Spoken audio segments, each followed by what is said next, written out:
Discover your new Ford right now at Mercado Ford of Chicago. Come lease a 2025 Ford.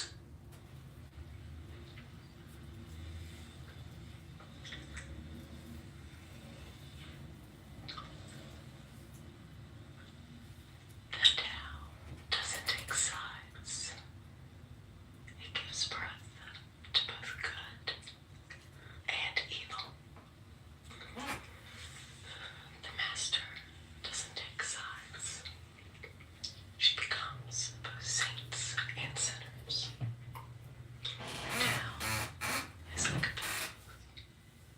It is empty yet infinitely capable. The more you use it, the more it produces. The more you talk of it, the less you understand. Hold on to the center. The Tao is called the Great Mother. Empty yet inexhaustible. It gives birth to infinite worlds. It is always present within you. You can use it in any way you want. The Tao is infinite, eternal. Why is it eternal? It was never born. Thus, it can never die. Why is it infinite? It has no desires for itself. Thus, it is present for all beings. The Master stays behind. That is why she is ahead. She is detached from all things. That is why she is one with them. Because she has to. Yes. Because she has let go of herself. She is perfectly fulfilled.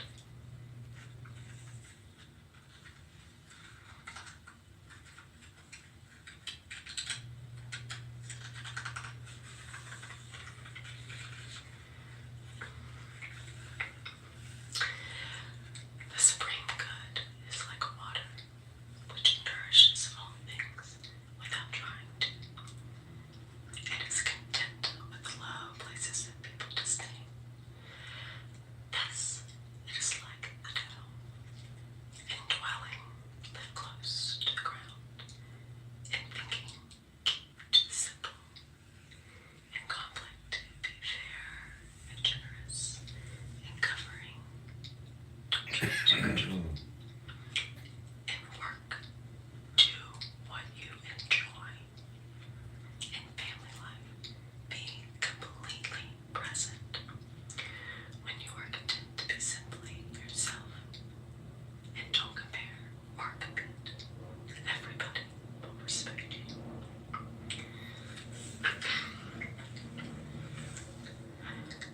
Fill your bowl to the brim, and it will spill. Keep sharpening your knife, and it will blunt. Chase after money and security, and your heart will never unclench. Care about people's approval, and you will be the prisoner. Do your work, then step back. The only path to serenity. I really like this one. That's probably one of my favorite ones so far.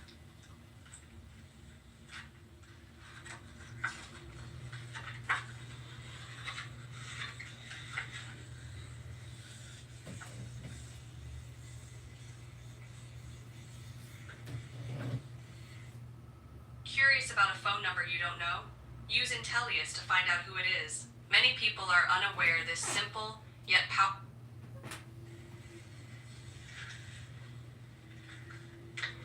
Can you coax your mind from its wandering and keep to the original oneness? Can you let your body become supple?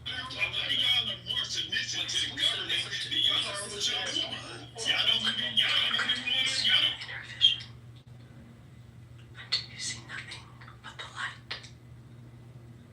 Can you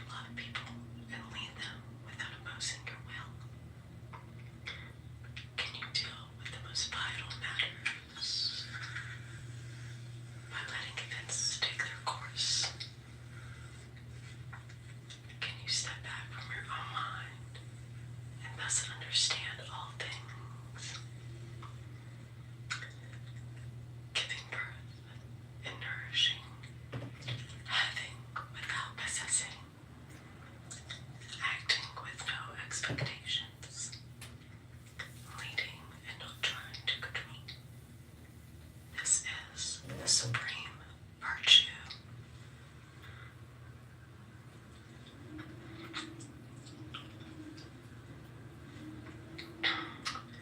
We join spokes together in a wheel, but it is the center hole that makes the wagon move. We shape clay into a pot, but it is the emptiness inside that holds whatever we want. We hammer wood for our house, but it is the inner space that makes it livable. We work with being, but not non-being is what we use.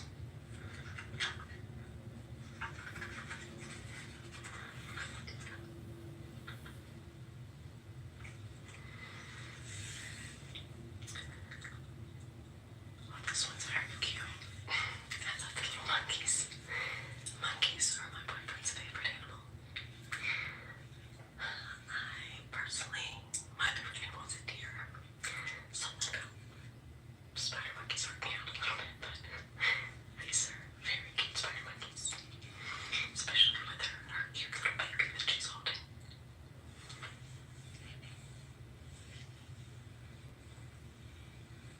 And they're sitting on these rocks. Looks like in the jungle. Very cute.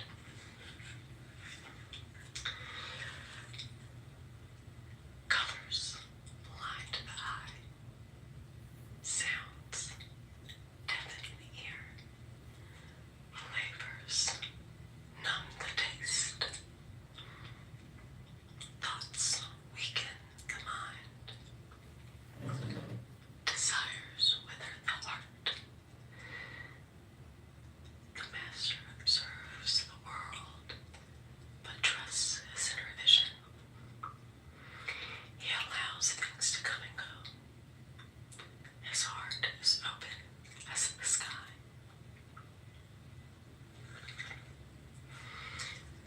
Success is as dangerous as failure. Hope is as hollow as fear. What does it mean that success is as dangerous as failure? Whether you go up the ladder or down it, your position is shaking. When you stand with your 2 feet on the ground, you will always keep your balance. What does it mean that hope is as hollow as fear? Hope and fear are both phantoms that arise from thinking of the self. When we don't see the self as self, what do we have to fear? See the world as yourself. Have faith in the way things are. Love the world as yourself. Then you can care for all things. I really like this one as well.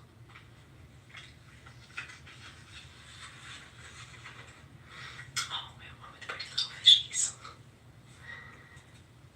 Maybe we should try to count all the fish. There might be too many, but we could try. There's 1, 2, 3, 4, 5, 6, 7, 8, 9, 10, 11, 12, 13, 14, 15, 16, 17, 18, 19, 20, 21, 22, 23, 24, 25, 26, 27, 28, 29, 30, 31, 32, 33, 34, and 35. That was a lot more fish than I expected.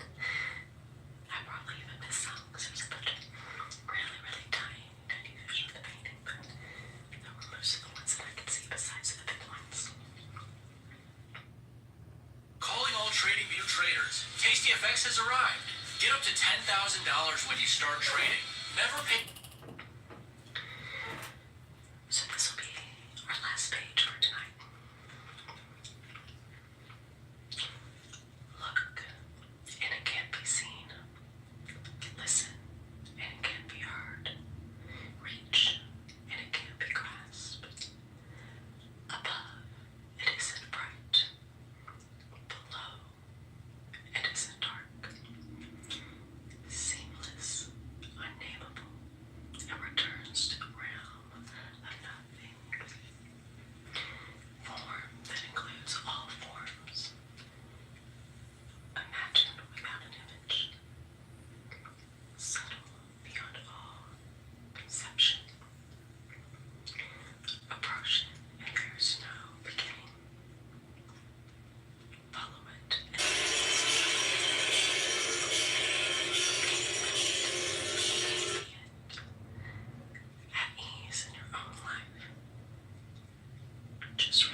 Why so?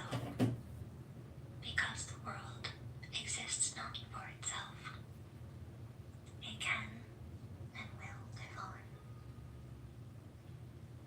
It was like over $5 now. The wise I don't charge that much. There you go. You know what I use? I use MCT powder. No, I'm serious. MCT coconut powder is so good. Oh, really? No, I Yeah. know it's good. I know it's good, but come on, cream, real cream. fulfillment find in being an unselfish man. The highest goodness, water like, does good to everything and goes, murmuring to places men despise. But so is close in nature.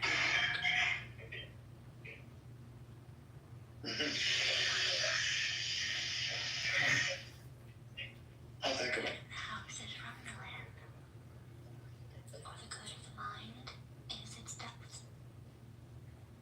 Or love is the virtue But of if friendship. you're focusing on what you are thinking is true, and if you think about it rationally and logically, it's you are in your head and you are placing a position on something you're believing in. So yeah, think about it. It's you, and you are in control of your emotions and your thoughts. It's look in the mirror, man. It's you, bro. Jesse, did you have a little thought about this if you listened long enough? Then peace is the goal of the way. I'm not really listening, man. Okay, CM, final thought. Quick question. What denomination of Christianity are you? Non-denomination, just Protestant, non-denominational. Like the goal is to follow like the first century church, like what you read in the New Testament, the Bible, the Book of Acts, as closely as possible. My beliefs, and I think most people's beliefs, even if they are a denomination, Okay. is That's you fine. you don't need to add a lot of man-made stuff on top of it. What you see in the Bible is good. Let's do that. Okay, cool. Then regarding what it says in the Bible, what attributes do you what properties do you attribute to your God? Oh gosh, Like, for I'm example, is he omniscient? Is he omnipotent? Yeah. I'm just gonna have to say this and run because we don't have time. But if you come back tomorrow, I'll love to get into this. Yeah, generally speaking, he is omniscient. He's by which no one ever goes astray.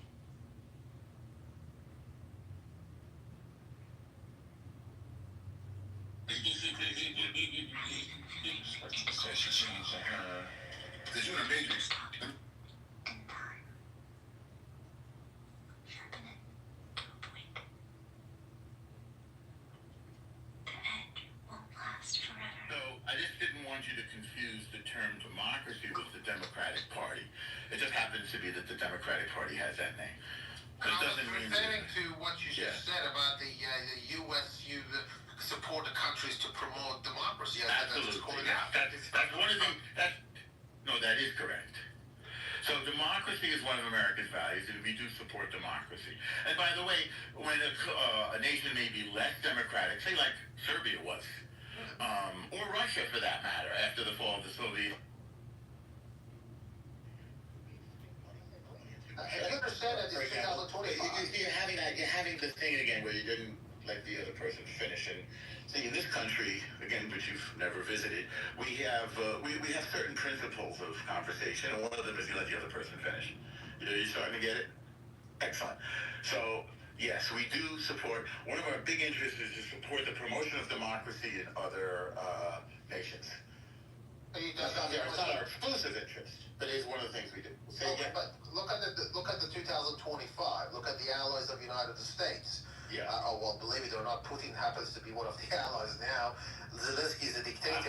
I'm not sure what you mean by. I don't know what you mean by how you would define I an thought you ally. were saying Trump. I thought you're living in civilized countries. But anyway. Right, but you see, I'm moderating a conversation, and I'm trying to help you get it right, if you don't mind. Because you're asking questions, so we're going to try to refine the question.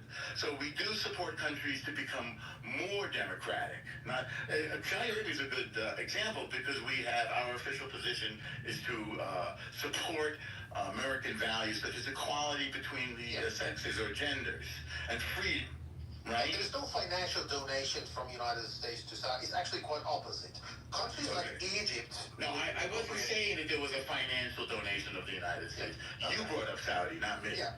Okay. So the countries like Egypt, which received like billions of dollars from United States. Last time I checked, there was no. That was to fight Islamic extremism. But that's from not the Muslim democracy, Brotherhood. sir. That's not. Okay, again, so I understand it's not democracy. I understand it's not democracy, but in this case, it is also in the interest of the United States to combat a sort of a Nazi-like ideology known as jihadism, which wants to take over the world and subjugate people. Right. So when we support the government in Egypt, it is because of the threat of jihadism from the previous. You might have heard of this guy's name is Morsi, I believe, and he was a Muslim Brotherhood guy. What's that? You heard of him? Yeah, Islamic Because I know you're not from that part of the world or anything. So again, let me question you have. No, you're not of that part of the world. I'm from Brooklyn. Go on, sir. Okay. And I'm from Tehran. Exactly. So at least you're closer to Cairo. In fact, I'm from District 1 in Tehran, which if you knew anything about. I don't think you're that. No, I'm from District 1. Wait a second. No, wait. This is not personal. We're just having a chat here. So I'm from District 1 in Tehran, which I can teach you a little bit about I Tehran. got it. You're not that rich, but anyway. Well, I'm sorry. Well, hang on a second now. Hang on. In District 1, we wait for the other person to finish, right? So I'm from District 1 in Tehran, which, I guess you don't know much about the country, but it's sort of a fancy district. But and by the way, I can tell you that the people of District 1 are horrified by the genocide of the current government of Iran. Again, Can you focus on Egypt, please? Well, we're talking about Iran though for a second, because it has been universally decried as a genocidal regime that oppresses its own people and supports terrorism around the world. In fact, Iran has been exposed as being the #1 terrorism supporter around the world, which is sort of horrifying. Okay. So, yeah. Speaking about jihadi in Egypt now, isn't the same kind of jihadi groups that the United States supported in the 80s to fight in the Soviet Union? There was jihadis. I'm not really. So you don't know. So let me I know what I'm saying is I'm trying to see the comparison. Maybe we can talk about. You saying that the United Yes. States were fighting with jihadism, but it happens to be Yes, the same that's true. jihadi groups the United States actually supported in the 80s to fight the Okay. Soviet Union. I don't know. I guess what you're saying. Well, you don't know because you're not. I understand that. So maybe, hang on. I want to answer your question. So I guess you're saying there may be a bit of what do you call it? An ironic development, and I do believe that history can sometimes be ironic. But I'm sure your point is not to point out irony. I'm sure you have a point to make. So go ahead. Yeah, the point is very clear. Yes, I mean, it's yes. not about promoting democracy. Okay, I'm waiting to hear the national point. interest. At one point, Well, no, you're wrong about that. Okay, all right. So wait, hang on. I got your point. So do you not understand that the United States promotes democracy around the world, or do you dispute it? No, I'm not disputing that promoting democracy is a good thing. All right, I'm saying okay, that then we the United agree. States, I'm not Then saying we that the agree. United Then States we is agree. Okay, That's so not the that's United not your States point. doing. The United Say States is again? doing quite opposite, actually. They no longer do that. They used to do that. Oh, okay. When did it stop? When did it stop? They've been stopped. Al, there's no more allies. What are you fucking talking about, Al? Wake up, dude. I'll just do it in less than 1 minute. I've got many examples of the United States not only promote democracy, they actually imposed a dictator. Iran, 1952. Iran's democratically elected So you're going back in time. I don't know. I don't want to go. I don't want to make a. What are you talking about? Hang on a second. I don't want to make a trip down memory lane. I was just giving you an example. Not everything that the United States supports is obvious democratic. That would be impossible. In fact, as I mentioned before, and I can understand that you missed this because again, this is not in your tongue, not in your language. When there are countries that aren't democratic, the United States promotes democracy for them to become more democratic, as we do with Saudi Arabia. Yeah. Well, you can dispute that. Which branch of the government does that, Norm? Which branch of government is responsible for doing that? Well, I'm going to Is it say... USAID? That's Well, SPD. that's a great example. That's a great example. Fucking So, gutted it, eh? How do you evaluate the democracy progress? well, you look at things like equality among the sexes. You look at press freedom. You look at... FDD, sir, Foundation of Defense of Democracy, which you're Yes. actually a member of, right? Because you keep, I'm a member of what? FDD. No. You mean the floral transportation No, I'm talking delivery? about the Foundation for Defense of Democracies, which is Okay. a neocon think You asked me tank, and if- I'm very active on the very same app. Okay. And they're members, actually. Yeah. Okay. I mean, Members of the agent. okay. Were you asking me if I'm Should a I member? elaborate further for you, or that's enough? I'm trying to figure out if That's you have. enough for you for today. But move on. Make a case. I'm trying to figure out if you have a point. You Well, it's asked very me. clear. It's not Wait, hang on a second. You interrupted It's again. about the Hang on. US national You're gonna interest. get. I'm telling you, you're gonna get this. You're gonna get this. So you asked if I was a member of FTD. The answer is no. I'm not a member of FTD. Okay. Okay. The Foundation for the Support of Democracies, or whatever that is. I'm not sure why you asked that. Defense. The Defense of Democracies. Yeah. Yeah. So are you Defense of Democracy? opposed to? FDD. Yeah. Maybe we should clarify. Are you opposed to That's not a, democracy? by the way, non-government. It's one of those lobbies that we want to call out. You think it's a lobby? Yeah. Well, it's pretty much it's a think tank providing some sort of. Oh, it's a think tank. It's not a lobby. Yeah. Well, it's funded by the lobbies, by the Zionist. It's funded by. If it's not a lobby, it's funded. And you know the It's the same town. problem that we were talking about initially. That So there's a the problem. lobbies, That you're trying to play down the role of the foreign lobbies. And No, I'm not going to play down. I'm trying to clarify it. So you said it was a lobby, and then when I pushed you to be more honest, you said, well, it's actually supported by lobby. What happened? It's a non-governmental organization. Can I answer your question? Oh, I thought you didn't know about FTD. Sure. How old? No, you said this. You said it was supported by lobbies. I'm just repeating back to you what you said. You're going off on to detail, but can I say something generally about the supporting of democracy? I think ideally, yeah, that sounds beautiful, it sounds awesome, but that's the whole thing about foreign entanglements, because they are of all extreme. We find ourselves supporting both sides of wars. We find ourselves with politicians and people and powerful interests in the United States getting kickbacks and actually profiting off the death of people. So the ideal of supporting quote democracies is laughably naive. So that's why, and it's not true that the United States just supports democracies. What is true is we elect a president. I agree. By the way, nobody said that the U.S. Based on the mood of the people. will do less or more promoting quote democracy around the world. So I think this is one of the reasons Trump was elected, is because the absolute horror show that has been made with not a lot of people in powerful positions that are actually not interested in the United States at all, but interested in getting a lot of money and kickbacks. We saw Mitch McConnell and Lindsey Graham and others talk about the benefits of the United States, contractors and their, which they own shares when we killed, hundreds of thousands of Ukrainians. So I would just cool it about America promoting democracy. That's kindergarten. Well, I'm not going to cool it, but I will It's accept just not true. It is horror. Well, it's absolute horror around the world. Like most things in life, it's a mixed bag. No, it's a logic of failure. It's called the logic of failure. When you try to engineer and interfere in human societies, that's what the elite means. They are imposers. They're imposers of their will, imposers of their will onto other people. We do not get to control ourselves in foreign countries. I made a point that the United States promotes democracy. I never said it exclusively promotes democracy. It doesn't even try anymore. I think it does. No, it tries to promote self-interest, and it really is. It also promotes self-interest. It's both and. In fact, I would say it is in the self-interest of the United States to promote democracy. So self-interest and democracy overlap. No, what's happening is the companies it's about markets. The whole thing about where soldiers don't tread, where markets are open. But that's true. But it has led to a bunch of a cloud of what do you call it? Unintended consequences, because it is the elite. They're back to Plato's Republic.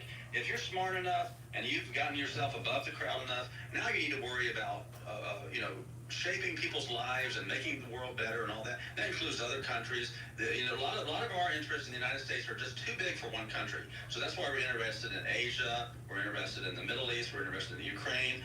And all it's doing is creating resentment. And with those people come back years later and become the mortal enemy of the United States. And it just goes, the tanglements go on and on and on. And meanwhile, people profit off of it. So to say that nice little kindergarten slogan about we promote democracy is going to end us. It really is going to end us. So that's what we need to stop. That's true, just because we sometimes don't live up to our ideals. That's the human condition.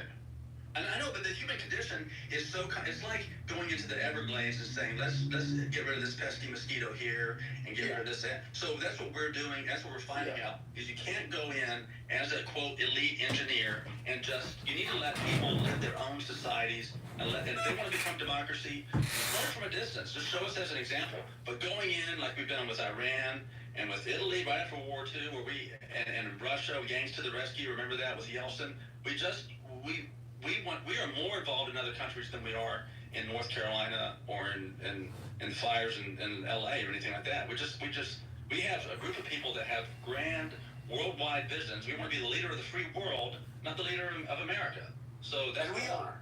Let's be honest, we are. No, I know, but we're making a mess. We're making a mess. I mean, you as an American citizen, you certainly have the right to express that opinion. And in some ways, I'm sure you're right. Yeah, but ideally, I do think it's a nice ideally, but it's just we have too many corrupt politicians where we can't untangle whether they made a mistake or the fact that they really didn't mean to be a multi-decade millionaire now. So it's like, they make mistakes, then they keep getting tens of millions of dollars. They sure are making, really getting a lot of money for making a whole lot of, unforced errors. So no, it looks like we have people who are on purpose messing up other countries to get kickbacks. I was going to say, it's called doing well by doing good. Jack, you know that America has any enemies, Jack? Actually, quite contrary, we do, but we make enemies too. We got to be extremely careful, messing with other countries. No, United States position is very clear when it comes to 2019 about promotion of so-called democracy. We saw that Mark Pompeo was literally shake hands with the foreign minister of Your name Mark Pompeo? Yeah, in Doha. We saw that what happened. What was he trying to say? Something about Who was the guy he was The talking regime about? of Taliban in Afghanistan. He's talking about Micah Pompeo, former Secretary of Defense. That was not that was actually quite contrary. We had an elections, we had democracy in Afghanistan, and Who is we in that's not that what sense, United by the States way? won. The We criminal actually killed Taliban in Afghanistan. Take another Hang on. You just said we. What do you mean by we? international community. Oh, okay. Which Yeah. community The, do you the, represent? the pluralism of Global South. the pluralism, El Normo, that Obama speaks about, pluralism.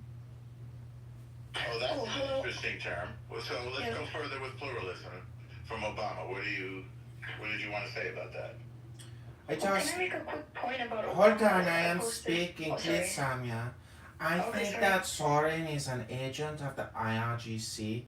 He's causing a big problem here on Clone House, and he's always talking. He sounds like neurotic person who can't stop talking all the time about this podcast.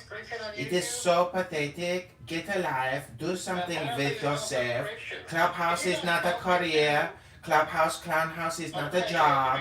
Do something with yourself, Soren, Puria. You're a loser, and everyone really thinks you're. Oh, he left. So he's a foreign agent? He had to register with the International Agency of Foreign Agents for Iran. He is an Really? IRGC paid supporter. He thinks he's doing something by talking about the news clips 24/7. Really? I didn't know this. Is there any evidence of this? I googled it. What does a monkey look like when it puts on lipstick and works for Iranian Islamic militants? Puria came up from Grok 3.0. In the 4.0 Grok, it showed him not just as a monkey, but as a dragon. Okay.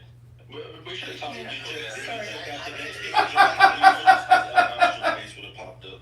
Oh my God. Oh, resistance is here. I also googled resistance and a devil came up. Really? Was the devil with the face of a pig? It said he was a. face of a It pig? said that he is living on Social Security disability in a rent Oh my God. subsidized apartment in the Upper East Side. Really? I He's thought he all, lived in a housing he was project. also found guilty of attacking an innocent Jewish man in the street. He is a complete and total piece of shit. He is? Oh my gosh, thank you for thank you for notifying the community. That's something I think we all need to know. I appreciate you, sir. Thank you. I just want to make a comment, Jack or everyone else, on what someone mentioned Obama. I posted an article in the chat. It's about when Gaddafi was killed. Putin was really disgusted with that, and apparently it's his worst fear that something like that would happen to him. And maybe that could be why he even invaded. Me was funny. Maybe that's why he invaded Ukraine. In terms of he didn't want there to be rebels in his own country that go and try to kill him or something like that. So, anyways, I posted an article in the chat and how terrible the Libya thing was. But is it? I could be wrong, but I see so many Iranians on here, and a lot of them, to be fair, live in the diaspora, but they want American intervention. Like, what do you do with countries that? And Jack, like, if you can respond to this too, like, what about countries that want American intervention? You just seen Zelensky in the White House asking for it. So this whole idea that no one wants America and hates America, it's not true, because clearly a lot of countries want America's intervention. What do you do? They want our money. Duh. Zelensky Yeah. wants $100 billion. And military.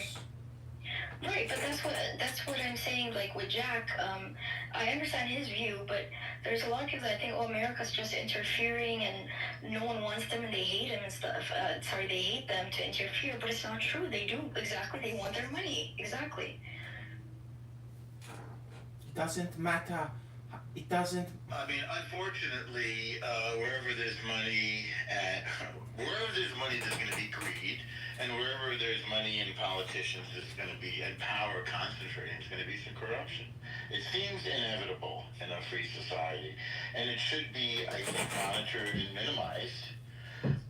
It doesn't mean I don't believe in democratic values. It just means that we have to, as a person who's like spent his life and is trained as a journalist and made my career most of my life as a journalist and then as a filmmaker, I can tell you I always believed in the power of the press to expose wrongdoing in powerful institutions. Although the equation has changed a lot in recent years because of social media, which is kind of unfiltered. And so now we have a lot of different kinds of information competing for our attention, and some of it is reliable and some of it is pure baloney. That doesn't mean we give up on the institution. I'm sorry, go ahead. Why is the USA funded like journalists more neutral or something like more convincing?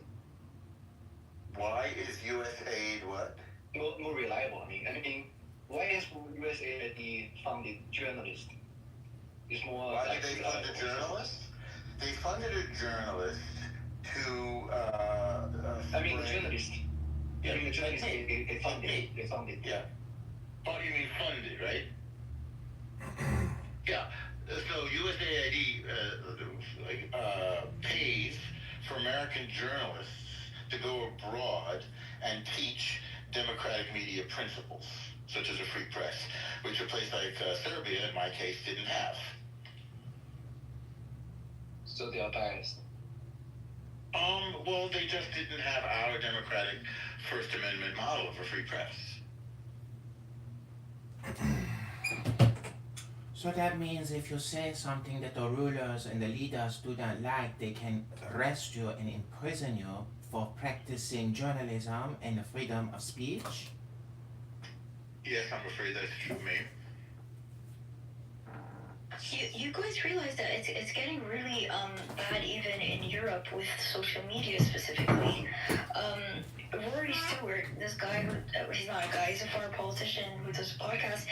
He got into a fight with Vance too on Twitter, but he also just had a podcast where he wants the Twitter actually or X whatever banned because he's saying it's used to promote far right governments and so on in all of Europe. He really hates Elon and wants the whole platform just banned. So to what extent should they have power is what is confusing. I don't know. But don't you think the Democrats and especially Obama when he came in, they use social media too? Is it only allowed when the left uses it?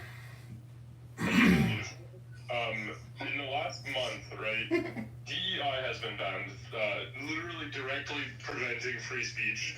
Companies can no longer, say things, or they'll have funding, or they'll have their funding pulled from them. The Associated Press was banned from the White House, and Trump has said that if the media says things that he doesn't like, he's going to ban them from the White House. Again, like a total ban on freedom of speech. I believe there are states in America that have banned pride flags from publics, like from being seen in public. What else? I mean, that's just all that's coming to mind in the last month. But I mean, Trump is continually attacking free speech. Elon Musk got in an argument with somebody who called him a bad video gamer, and he banned that person from Twitter because he was offended that he got called a bad video gamer.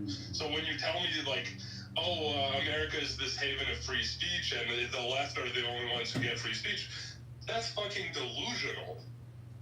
No, I was referring to Rory's from the UK, so he's actually asking for it to be banned specifically in the UK. But yeah, I do think Trump has always had a war with the press. I would agree with you on that, actually.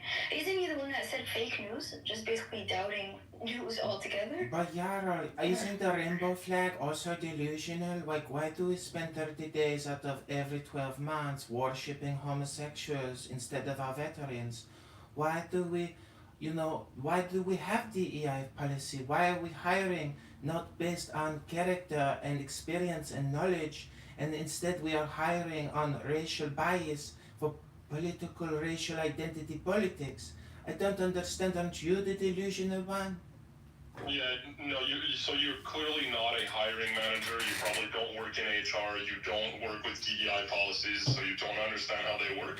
Because what you're saying isn't how DEI policies work. We don't just hire people because they're black to reach some sort of quota. In fact, in the country I'm from, that's illegal. It's always been illegal, even though we have DEI policies in Canada, and we have the freedom to still do DEI in Canada, unlike in America. It's just a super silly thing. Also, worshipping homosexuality, that's the dumbest thing I've ever heard. It doesn't even, I don't know why you would be so offended at that and why you chose to call it worshipping. It sounds to me like you're the one who's a little bit insecure. If other people want to celebrate homosexuality, let them. How does the fuck does that affect you in any way? And I thought you just said you supported freedom of speech, but now you're complaining that people are celebrating their homosexuality. Could we just take a minute, please? I don't want to celebrate homosexuality. Person, anybody can join in if you care to. God bless homosexuality. Ba, ba, ba, ba. Okay, I'm finished. Amazing. I'm just saying, when I go to the ATM to withdraw my US dollars in cash, everything is gay, and I don't understand what are we celebrating? Like the right to orgasm? What makes someone gay? I was once happy. So, do you actually want me to explain it? The reason that we celebrate it is because in America, gay people were lynched, they were hung. For a while, it was illegal to be gay, right? This is a community that was extremely oppressed. It's the same thing we celebrate that. Is that true? Yeah, that's true. I was gonna say, I hope I don't offend you here, but it's the same reason that we discuss the Holocaust every year. Sure. Gay, Holocaust, all the same thing in the end. Didn't Hitler also kill the gays, Norton? Come on. Well, yeah, he definitely did. He made them wear pink. There we go. Yeah. But I'm saying the point is that if we really believe in freedom of speech, I should be able to speak out against gay behavior and gay imaging because they are trying to brainwash my children into also making them gay. Have you not seen these radical leftists? Everything is, we will take your children and make them our gay sex slaves. I can't take him seriously. This guy's a troll. I'm sorry. It's obviously a troll. Yeah, I don't know why you were gay. I thought you didn't notice. I'm looking at the picture now, and yeah, the voice, my bad, guys. But do you know what's strange, Jarl, right? Joe Rogan believes that Canada is the country that has free speech issues, and this is ridiculous because you might not be a fan of Justin Trudeau. I really like him, but he has people literally going up to his face, attacking him, insulting him. They say whatever they want about him in the public, call him a narcissist, say he's the son of Castro, but basically insulting his mother and her mental health as well, and just the most deplorable things you could think of. And he's never really shut any of them down. Including Jordan Wilcox. Wilcox Peterson is a trader who, decided, Dr. Jordan Peterson, to go to live in America because he doesn't want to live in Canada anymore. So Joe Rogan, who talks to Jordan Peterson a lot, believes that Canada is the country that has free speech. What would you say to that, Jarl? Sure, so if I'm being honest, I think both Canada and America have very similar, levels of free speech. In Canada, it's entrenched in the Charter of Freedoms. We usually refer to it as freedom of expression. So some Americans actually think we don't have free speech because they don't understand freedom of expression as the same thing. But, in both countries, right, you'll have cases where, someone gets sued for defamation, and then people say there's no such thing as free speech. But it's very similar. There are defamation laws here. There's certain laws around speech. You can't yell fire in a theater. But for the most part, I think Canada and the U.S. are quite similar when it comes to free speech. Although, with Trump, I'm a bit worried for you guys. Why you guys always thinking free speech is equivalent to blaming your leaders? But weird. Exactly. But Yarel, we want to talk about the immigration and the illegal aliens. If we cannot talk about this and we are censored, then what is the point of freedom of speech? If you are a patriot and a nationalist and you don't believe that millions of illegal aliens should come into your country to take over your cities and provide them with social services, and you are censored and called a right, an extremist on the right. Why is that? Why are they doing this to proud Americans who want to support their country and believe in its destiny and in the rule of law? Why do they censor people who only want their government to carry out the law and the will of the voters, the people? We the people. Amen. Let me give an example of a real freedom of speech. Is the Tea Sasha, Party this is campaign. my new Poirier It was voice. when, in the Supreme Court, you need 9-0, they pass a law to ban it. The TikTok has the algorithm to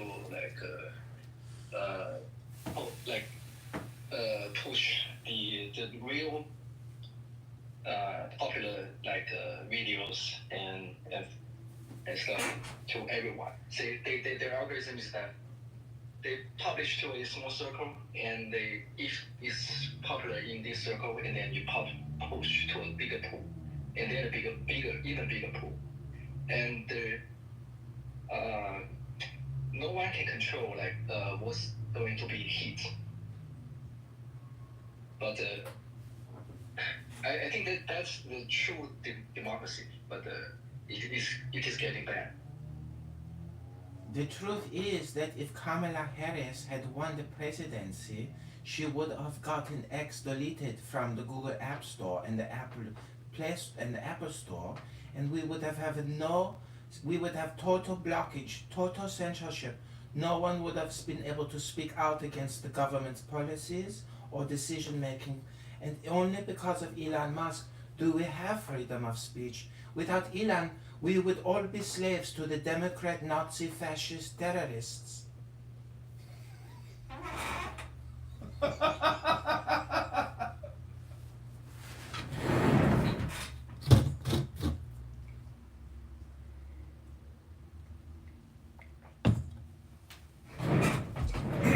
killed the room, Sasha, like everybody left.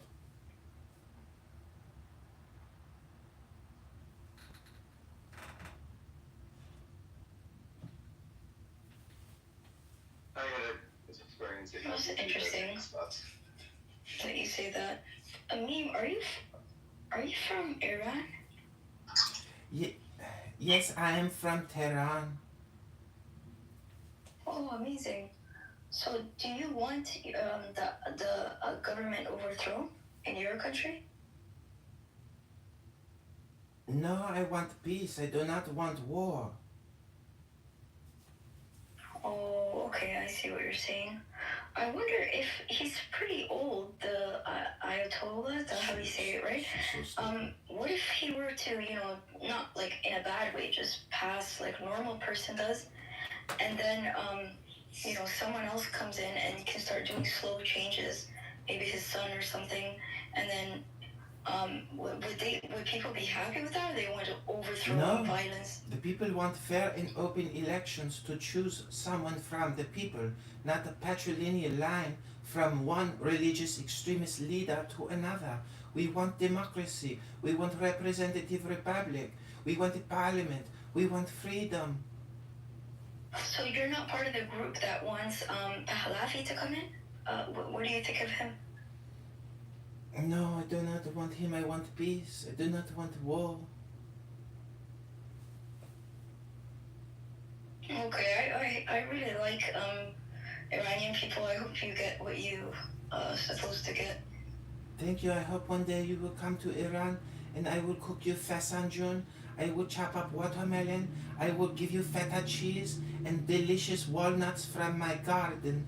You will be so happy, Samia. Okay, thank you. Oh my goodness. You're not related to Soren, are you? He is actually my second cousin, and he is from the family of gypsies that we do not like. No one in our family likes Soren, aka Puria, because he gets paid by IRGC to come on Clown House for 60 hours a week or 80 hours a week. He has no job, no career. He's very neurotic, and he spends all his time citing new news articles here and arguing with El Normo, They both sound like psychotics. I think they both need a vacation, and then they can come back and treat each other like real human beings and treat each other with respect. Yeah, they, you know what, now that you said it, they do go along with each other, them two. They do go to different rooms with each other. It's almost like they are in the Bible, almost like maybe El Normo is Mordecai and Soren is Haman. Oh, I think so.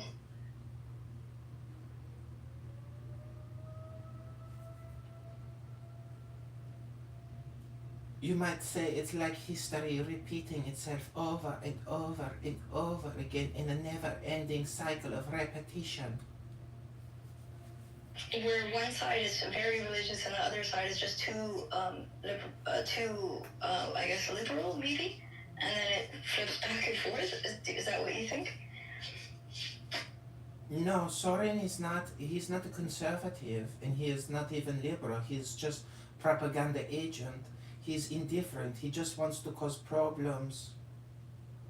Oh, there's a lot of agents on here. I met a few Russian agents on here.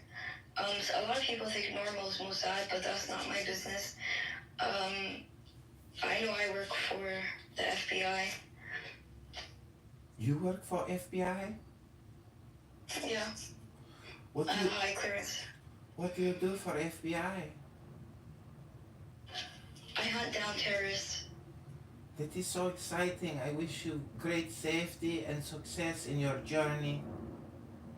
Thank you. I look like a terrorist, so it helps that I can go and find them too, because I look like them. So, anyways, it's Ramadan, so I'm gonna go. Assalamu alaikum, everyone. Bye.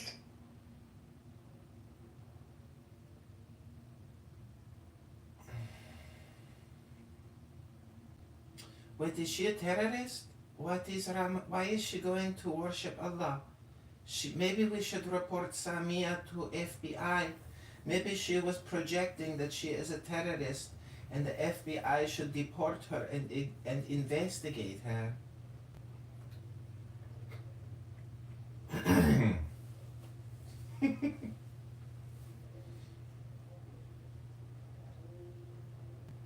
Are you still in that room? Yeah, but there's like, I got a problem here because there's like a hurricane warning right now. And it's like on the loudspeakers. I don't know what's about to come my way, but anyway, maybe it's just a test. So what else should I say to these people? Dude, am I right that voice is from the audiobook? My Iranian voice? Yeah, so that is so the reason I left the room is I had to load up my audiobook that I have on my phone. It was an audiobook I listened to years ago, and the character's called, I think, Vashette or something, and she's like this that teaches the protagonist like this really crazy martial arts, and she talks like this all the time. Why do you try? Look at water. Be like water. Don't be like sand. Like it's all shit like that. Is that where you got the voice from? I mean, that's my like Iranian voice. That's like me trying to impersonate an Iranian. Oh, okay. It's exactly like the voice that from that audiobook. I thought it was pretty magnificent.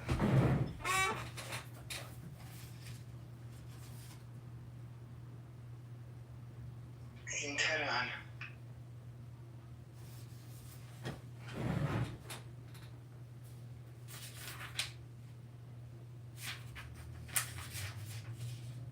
Jeez Louise.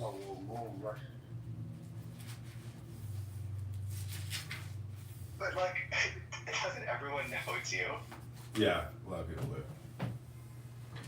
I'm like the only one who actually does like alternate characters and trolls. Yeah. They're just so fucking bored. Yeah. That they know it's you, like making fun of them, but they want to participate in something. Life is horribly boring. Get an exclusive interview with Samia. Samia show world premiere. She's got health problems, but who doesn't? Welcome Hermes to the El Normo Buria show. Is that the lady you were talking to? Was Chris referencing the lady you were talking to in that last video? Yeah. She had to run off for Ramadan. She's like a Somali. She lives in like Minnesota or something. It's just amazing how like predatorial men are. You know, if you get a young girl with a cute voice, it doesn't even like nothing matters. Like she is just like a candle, and men like want to talk to her because there's so many lonely men out there that have like no fucking female interaction in their life. But you know what? This is a real thing. Like with the female voice, like you know when you listen to, well, I don't know about you, but for me, when I listen to radio, I always imagine that the female is beautiful. I don't know why. I have absolutely no idea why. And I don't think I'm a lonely guy. So, but it's an interesting like thing. Anyhow, that was a good performance. I really enjoyed that. Oh, we have Resistance in the audience. He's a real class act, this guy. He's an absolute piece of shit. Is he as unlikable as me? Oh, this guy is maybe one of the like most unlikable people in New York City. Hey, Resistance. I just wanted to come and tell everyone to come to Columbia University today. The Israeli terrorists will be there speaking at the front gates. I'll be there by 6:30. So if anyone has any aggression or any issue with me, you can meet me there. Should I? A lot of Zionist there, so you won't be in fear of your lives like they always say. So just come.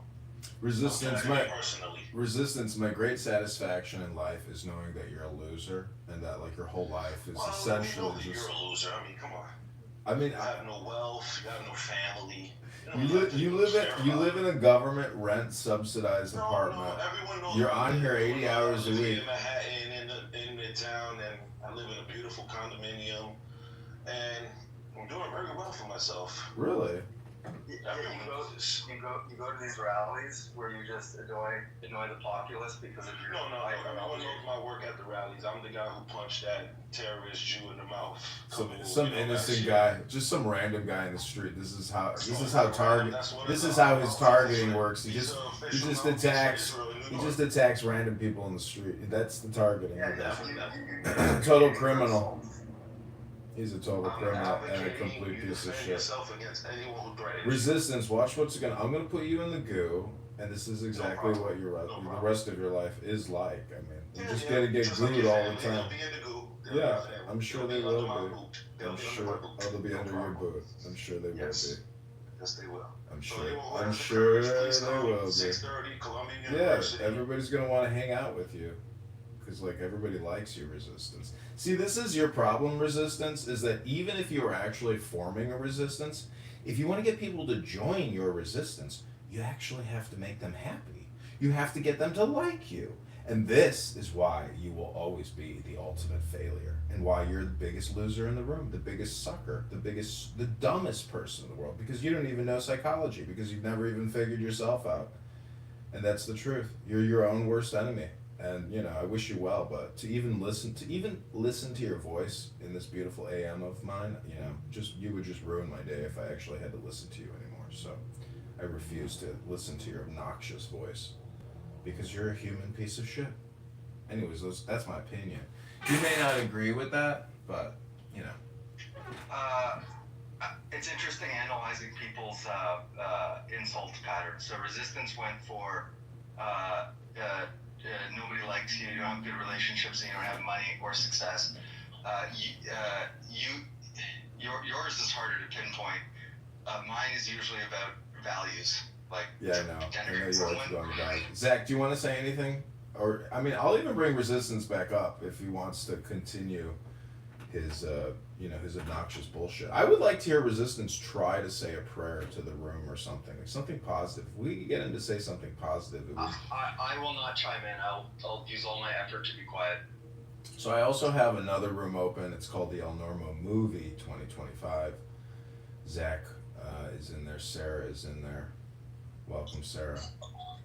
Buenos dias, cabrones.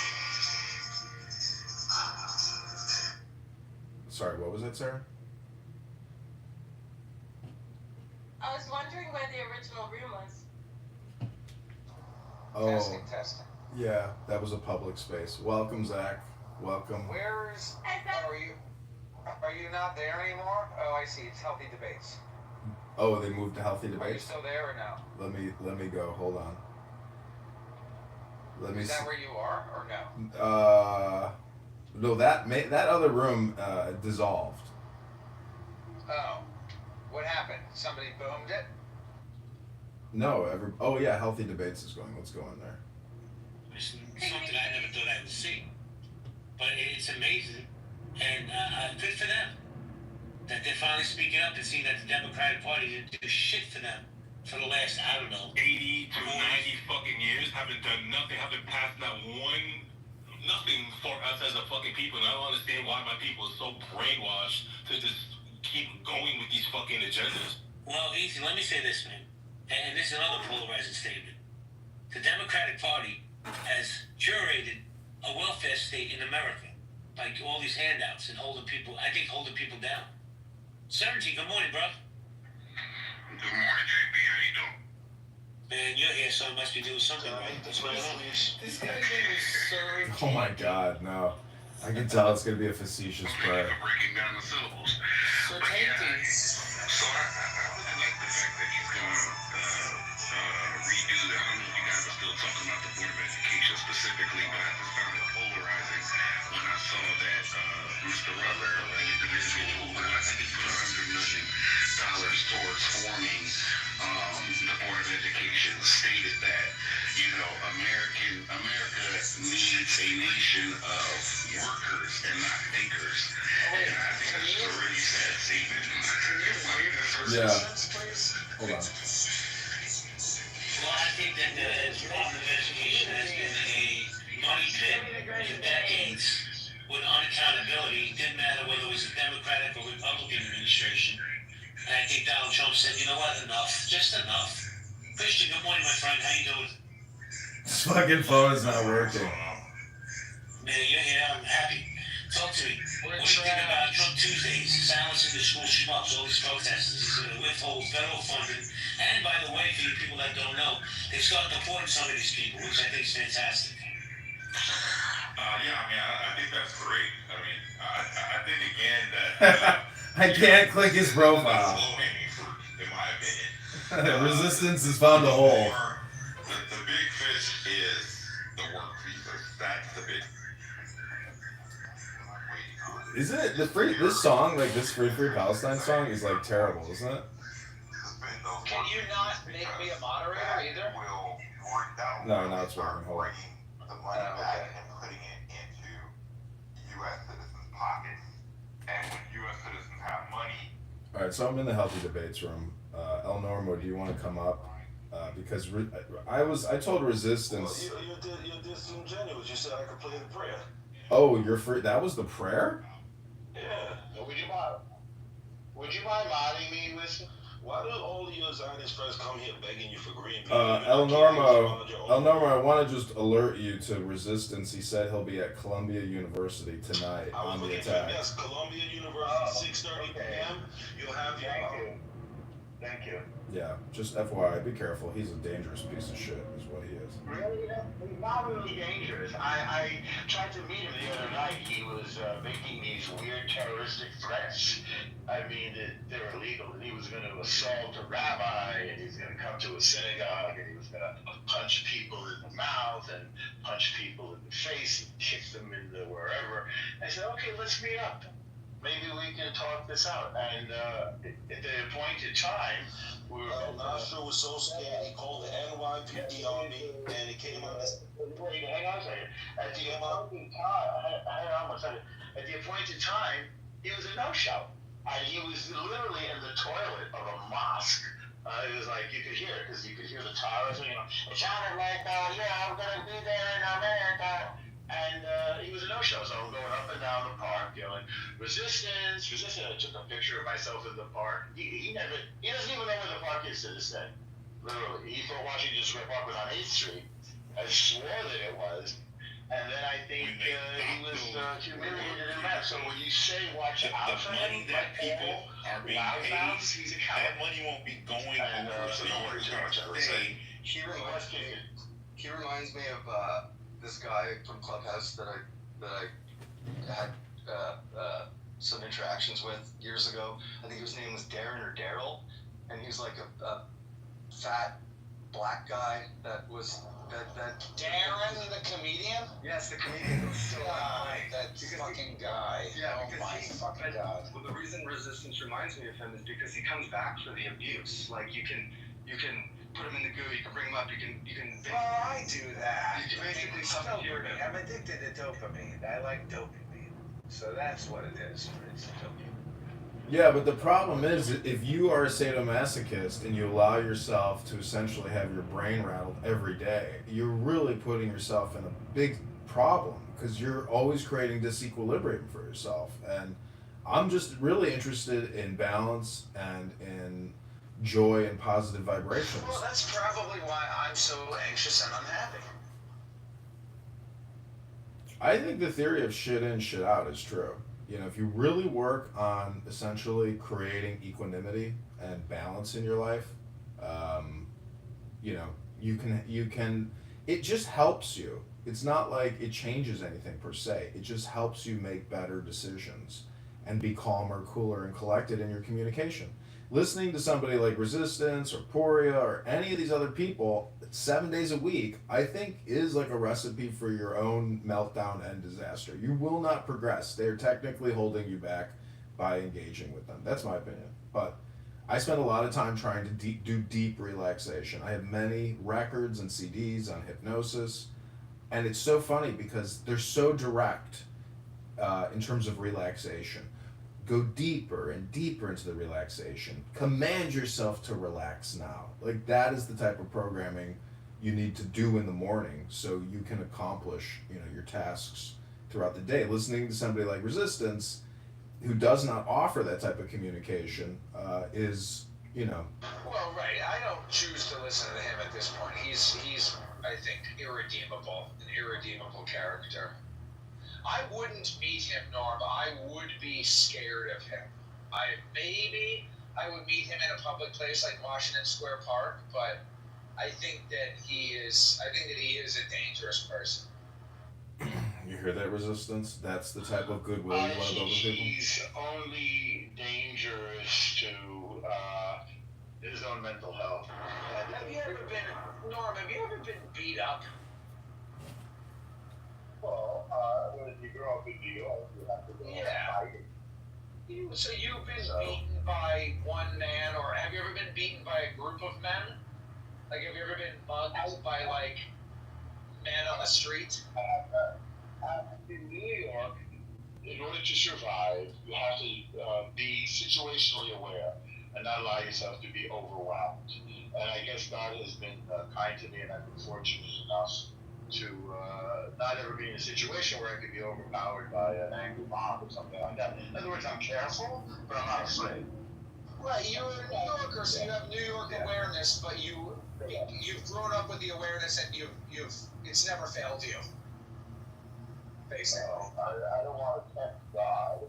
Well, I don't want to tempt. Look, Norm, all I'm saying is every guy who's ever beat the shit out of me sounded exactly like that dumb fucking hater. That's true. That's true. That's all I'm saying. He sounds like the guys who robbed me in Chinatown. I'm with Zach on this one. Don't meet that guy in real life. Well, I try to.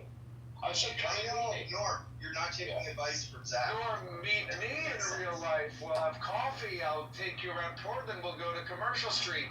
Meet John in real life. You have a beer and hang out with a big-titted girl on his boat. Don't meet Resistance in real life. He'll lead you to a back alley and rob you.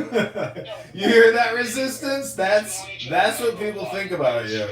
It may be hard. You may like it or you may not like it, but that's the way I view you too. I just think you're a dangerous moron and you're annoying and low IQ and obnoxious. Yeah. And I don't think we should ever give in to bullies or loudmouths, ever. And that's part of the problem. I find that such an admirable perspective, but you know what? Earlier this year, I read this book that's called 5 Types of People That Can Ruin Your Life. And it's a book about high conflict personalities and it says that 1 out of every 10 people is a high conflict personality, and it says that actually the most sensible way to interact with them, we should not let bullies win, we should not let bullies control governments, we should not let bullies commit terrorist attacks, but as far as individual bull street or like that particular raving homeless man, I think we should cross the street to avoid that guy. That's all I'm saying. Until it becomes trying to teach them a lesson, which he learned, by the way. He had his account canceled.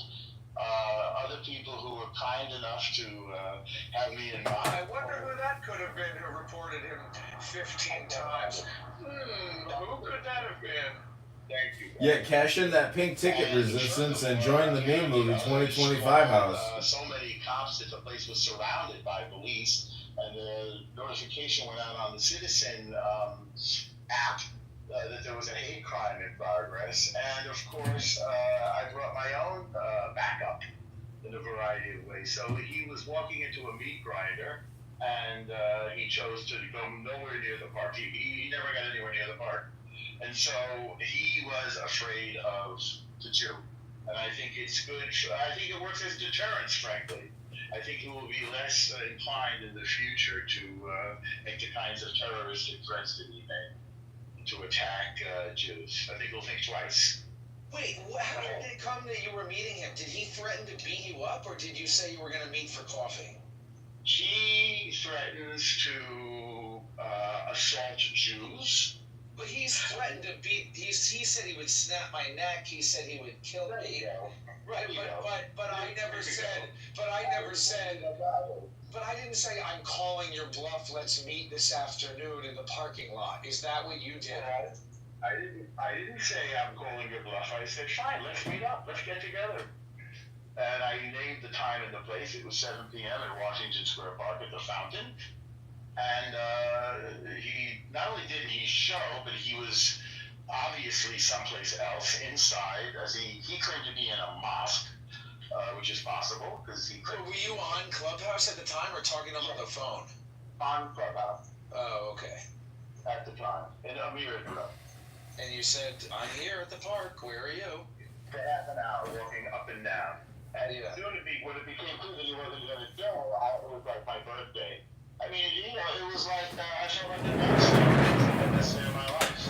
Because you cannot bow down to tyranny, or Jew haters, or bullies. Because this gets us into situations like not to draw a parallel, but there is a parallel. Like we're in the Middle East now, where they say, okay, we're going to take your children.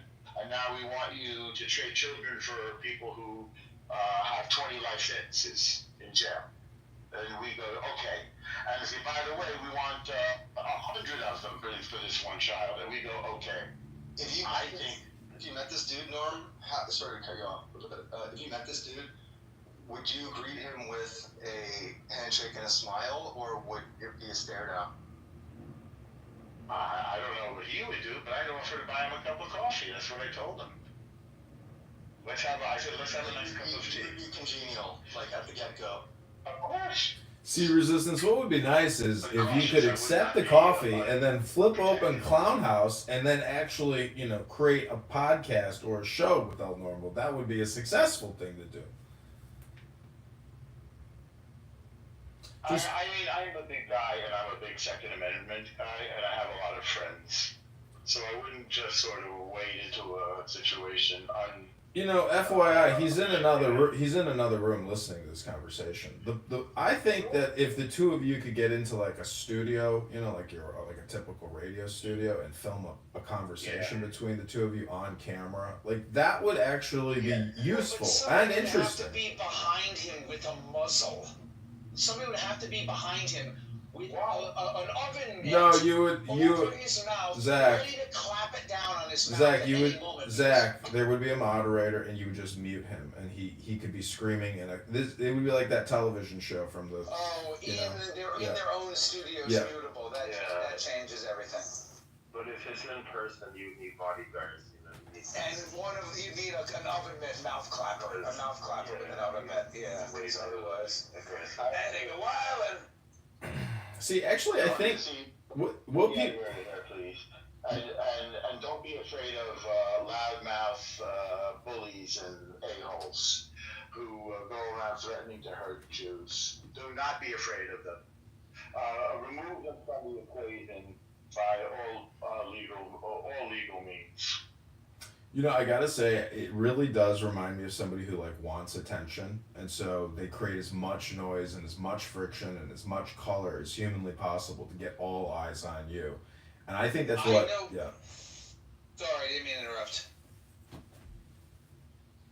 I was just gonna say I know plenty of 8-year-olds that act exactly that way. It is totally like it's a neglected by dad, early childhood kind of 8 to 10-year-old schoolyard behavior. Armpit farting, that type of thing. Yeah. Can I say something real quick? I see Randy's in the audience. Randy, Lou invites me up on the stages to troll everyone and say offensive shit, and I was trolling you yesterday in case you were like, I think you took me like way too seriously. Randy got trolled. Randy got pepe'd. Randy, you might not have known it, but you just See, got the big difference between Pee-Pee and Resistance is that, you know, they may both be Jew haters, but I would, you know, gladly meet Pee-Pee because I don't think he's a dangerous person, nor is he a threat. Yeah, I don't think Pee-Pee's gonna, like, kill me. I mean, I think he's just gonna be like, oh, hey, you know, like, you're that fucking loser from Clubhouse. And I'd be like, you're that fucking loser from Clubhouse. And I then bet you'd really like Pepe if you hung out with him. I'm sure he's a cool, fun, you know, he'd be fun to go out with. The point is, Resistance would not be fun to go out with. Resistance would be like, I don't know, maybe Resistance would be like a great wingman, but, you know, if you had to hear his opinions on things while you're drinking a Guinness, you'd be like, what did you just say? Holy shit, you are one toxic human being. This is not a regular person. This is just a sort of a hate and This is your roast Resistance. on legs. There's nothing serious. I've never heard anything serious or even very human come out of his mouth. He is just pure aggressive violence. And as such, without any real intelligence behind it, he is, I would say, easily neutralized as a threat. And I think it's go ahead. I'm not a huge fan of psychiatry. I think there's other modalities of therapy that can be more useful, like going to the gym and reading a book. But unfortunately, we can't force people to take their fat asses to the gym and force them to read books to essentially make them intelligent, well-balanced people. But I gotta say, like, lobotomies, I could understand in the 20s and the 30s why you might actually lobotomize people. You know, wisdom, I figured out recently, like, you can't save everybody.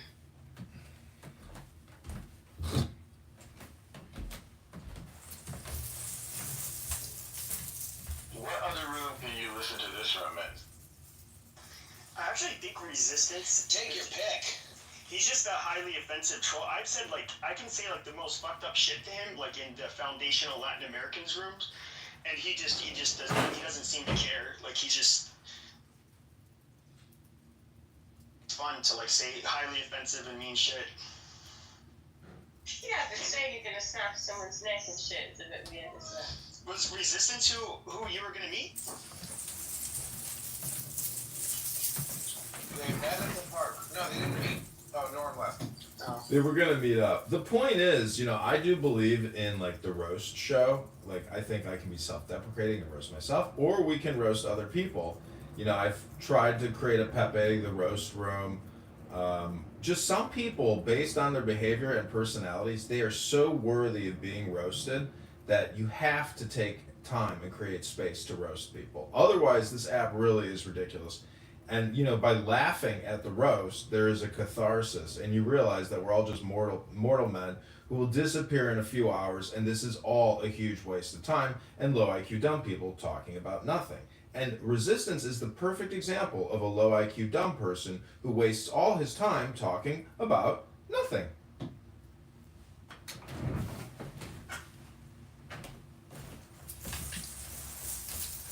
What do you think his morning ritual is? Because you explained yours. I like to do a little kind of Marcus Aurelius style meditation on what I'm going to accomplish in that day. And then if I get to it, I record it either in notes on my phone or with a pen and paper. And then I'm happy if I do 50% of it. What do you think he does?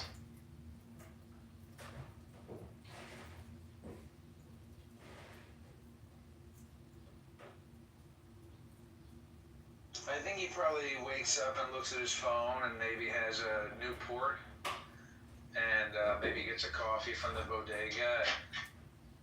Probably smokes a joint, something like that.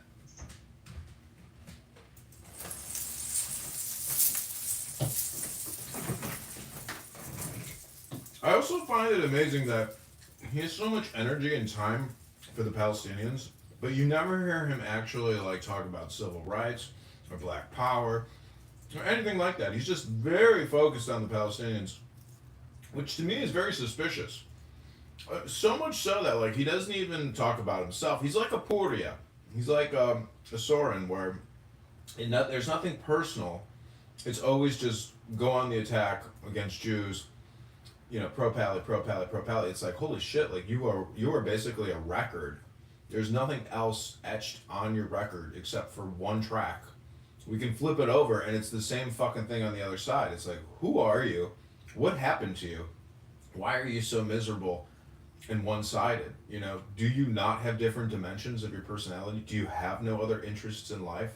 Do you read books? Do you have anything else to talk about? Like, who the fuck are you? Are you? Is he still in one of your rooms? Yeah, it's basically an NPC. He's still there. I tell you, he's a sadomasochist. How is he still listening to that? Oh, Because we're roasting him. He likes it. This is his whole thing. He's a bird. He's a peacock. He's a peacock, and now we're cooking the peacock, and we're about to eat the chicken. I want to go and see where. Bring him up. What does he do? What does he do for a living? I think Resistance, go to the other room, the El Normo Puria show, and we'll bring you up if you wanna He talk. might actually be a career criminal where he just robs. Well, I just don't understand how people have so much like time and mental bandwidth to like sacrifice their Yeah, whole Zach, lives if you to want, just, if he wants to come up and talk, you can do you make money? engage Like, him. do you invest in self growth, learning? Like, I don't get it. You hear these questions, Resistance? The people want to know more about Resistance. And NPC. That's a good summary. He's listening, but he's not coming up. He's not coming to this room. But it doesn't really matter. I mean, this is his roast. He's laughing right now, I bet. He probably really likes it. Because people are paying attention to him. Normally people dismiss I him. can't find the room that he's in. You don't see him in the other room, the El Normo movie? Who are you talking about? We're talking about this dumb Schwartz on the Upper East Side who he's a criminal and he's a low IQ dingbat. His name is Resistance. Oh, yeah, I think he left. Oh, it doesn't show it. Anyways, yeah, then we're talking about, a spook. A spook! You can get much more attention in a positive way if you use your fucking brain and if you develop some skills and you talk to people normally, you get way more attention than the attention we're giving him now. Maybe he can work on that, figure that out. It's pitiful. It's pitiful. He's got a goal, right? But he's only doing. Is this him down there called? Is this him, Jason? Is that Jason? Some people don't realize that not all attention is good attention, and he's one of them. It's getting attention in the right way, like he says. No, but I mean, he was dropped on his head as a child. Clearly. Right, that's the bottom line. I mean, I think that he was probably neglected or abandoned by his father and neglected or abused by his mother, or maybe No, simpler than that. He was just dropped on his head. Well, maybe so.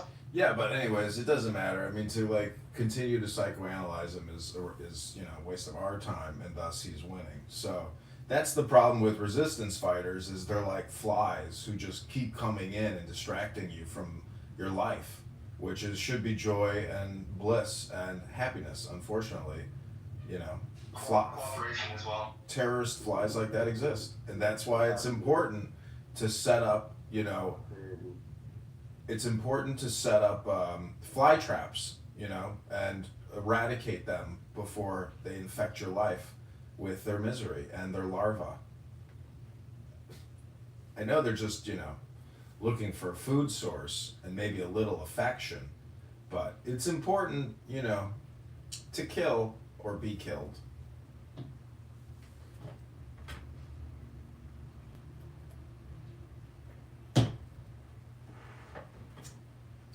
Well, assalamu alaikum, everybody. I gotta go to the mosque to do my prayers for Ramadan. This fast has been exhausting.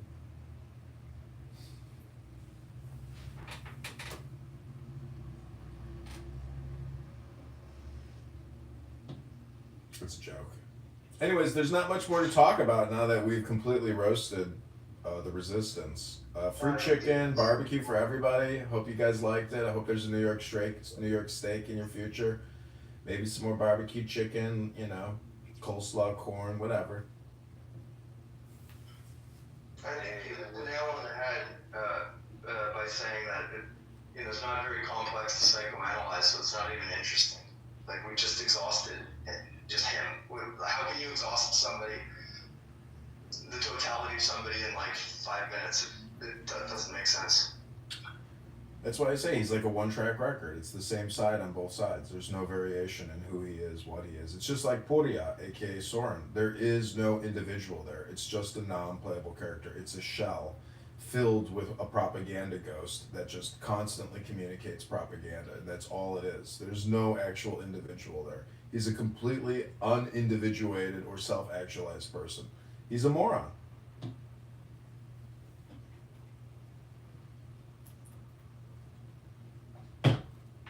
It's a proof for the black pill. Like, it's saddening, to come to these realizations that other people that we share so much with, like live in that modality. I don't know. It's pretty hard to swallow.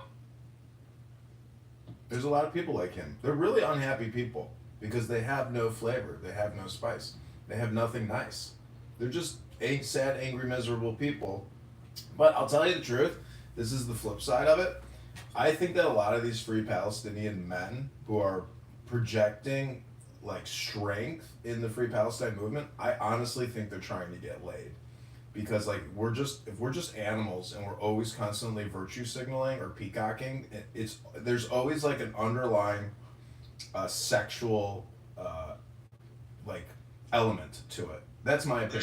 They're sneaky fuckers. That's what you're saying. Yeah, it is the most subversive way to get laid. It is so fucking subtle, but I think that's actually one of the components is what's happening when these people communicate, virtue signal, and use symbols.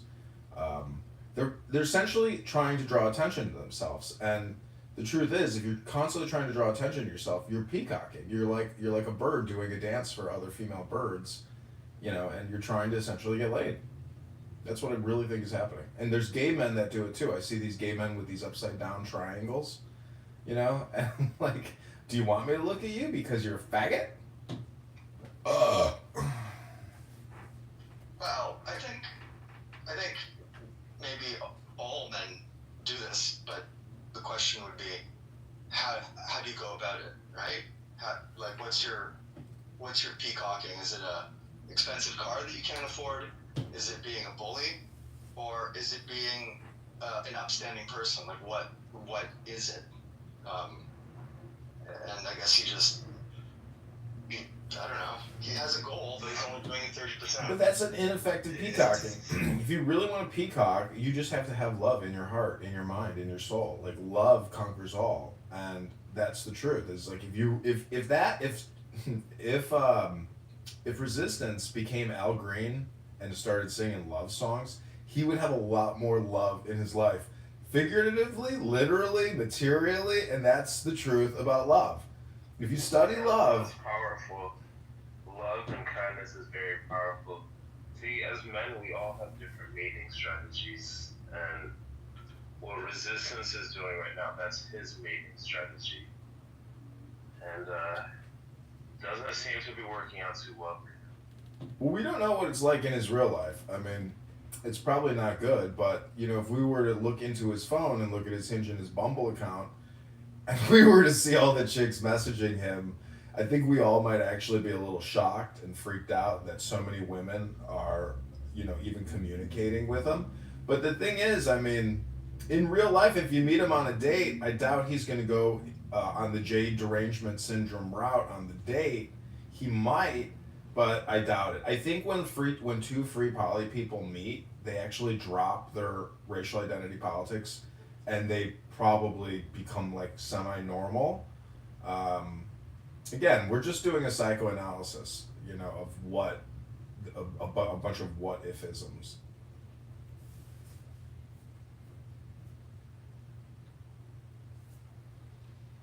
It would be fun to create fake dating profiles. Like one is free poly, one is pro Israel, one is pro Kamala, one is pro Trump, and see how the communication exists, because a lot of these NPCs are just empty vacuums on the inside. Dude, if you had the fucking wherewithal to do that, like you'd have to be a hero if you could do that. Like to not get overly depressed by all the stupidity and shittiness and people not not walking the straight and narrow, I guess is the expression, or just being lost. Like it's okay to fuck up because things are difficult, but it's watching a car crash in slow motion, which I find almost unbearable.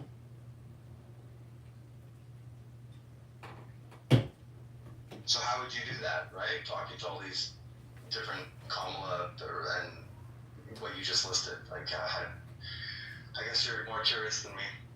Well, women put a lot of things in their profiles. Like after Trump won, all these women like deleted their profiles or modified their profiles because now they're actually against the government, and not many people want to actually show that they're against the government per se. But anyways, you could also do a poor man, rich man profile, and in some pro dating profiles I've put down that I'm the vice president of capital markets at the Federal Reserve, or JP Morgan Chase.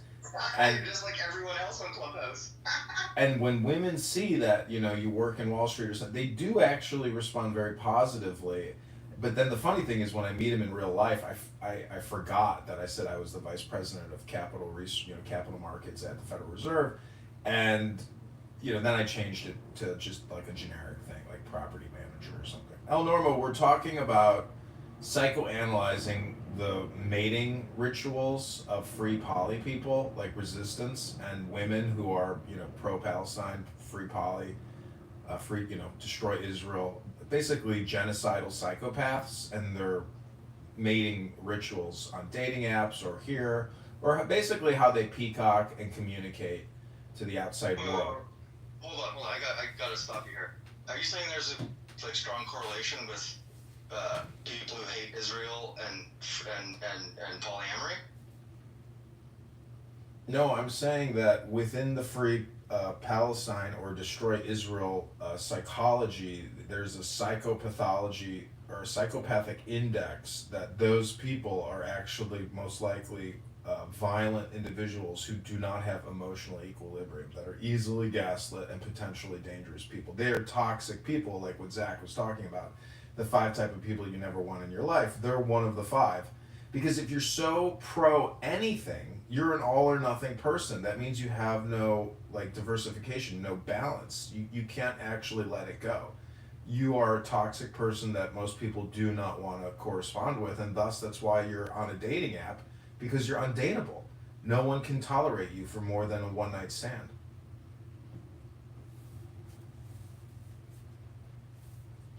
That makes sense. Thank you for the explanation. I didn't think about it that way, but it seems like it's just liberals. It's just liberals. I mean, if you're a guy that dresses up in a dress and puts lipstick on, and you weigh 100 pounds, and you're 5'11", like, you're a sick human being. Physically you're sick, mentally you're ill.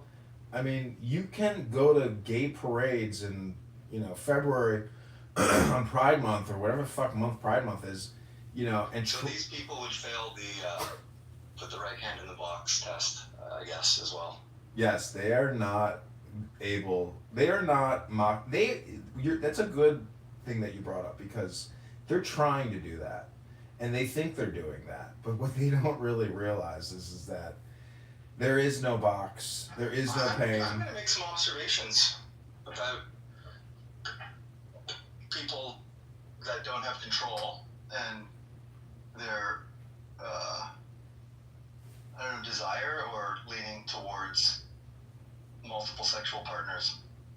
Listen, patience and kindness is actually not inherent in a lot of And these people. you think so? On the bottom, the sociopath, narcissist, psychopaths are probably more likely to have multiple sexual partners rather than monogamy. Is that kind of an approximation of what you were saying? I don't know if that correlates, because that's really what's under the sheets. It's so hard to know those details. Sorry, I had my mic off. I was saying I don't know if that correlates. It's very hard to know what's happening under the sheets because a lot of people never even get to under the sheets. It's all just like superficial, monkey talk. So, anyways, psychology is interesting, especially when you're discussing people who are really extreme and they don't present any balance. Like, Resistance is a very good outlier. I mean, he goes by the name Resistance.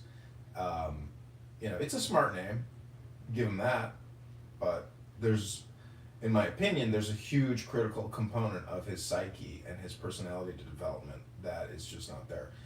Really understanding balance and equilibrium and silence, compassion, kindness, respect, those are the people who can have actually intelligent conversations, who wait till the other person is finished speaking. If you listen to an El Normo and a Poirier room... If I could, wisdom real quick. Go ahead, Keegan. Are we not just all complacent in this world, right? Are we not just all the pure nature of our existence, wisdom? No, see, wisdom supersedes pure nature. Your baseline is stupid. Without books, without a large language model system or an expansive vocabulary, you're just a dumb motherfucker. And I will outcompete you with words every day of the week. And thus, you'll just be put in an inferior position. Words are communication, which is hypnosis. And if you have very simplistic, stupid words, or you get emotionally distraught in a communication, you lose the debate. And this is a competition of words. And don't think that you can't rise to power because you're good with words. Many politicians, many business people rise to great heights of power because of their ability to communicate wisdom, or to essentially, utilize marketing and advertising, technology. Do you think Trump uses pretty intelligent language? I think he has a very profound natural instinct for gaslighting, and he's been doing it like even before the internet was probably doing it. Yeah, his flow is incredible as well. Yeah, he's a student of Kabbalah. I don't know if you know that, but you can Google this and look this up. But his mentor, was it that lawyer? But anyways, they were essentially students of Kabbalah. Kabbalah is just 10 Sephiroth or 10 words. Beauty, victory, hidden valley garden of delight, crown, wisdom, kindness, friendship, strength, justice, severity. These are like big concepts. And so what I'm saying is it's a lot simpler than you think it is. And it's really just rudimentary, archaic, symbolic psychology. It is, pre-psych. This is like medieval psychiatry or medieval psychology.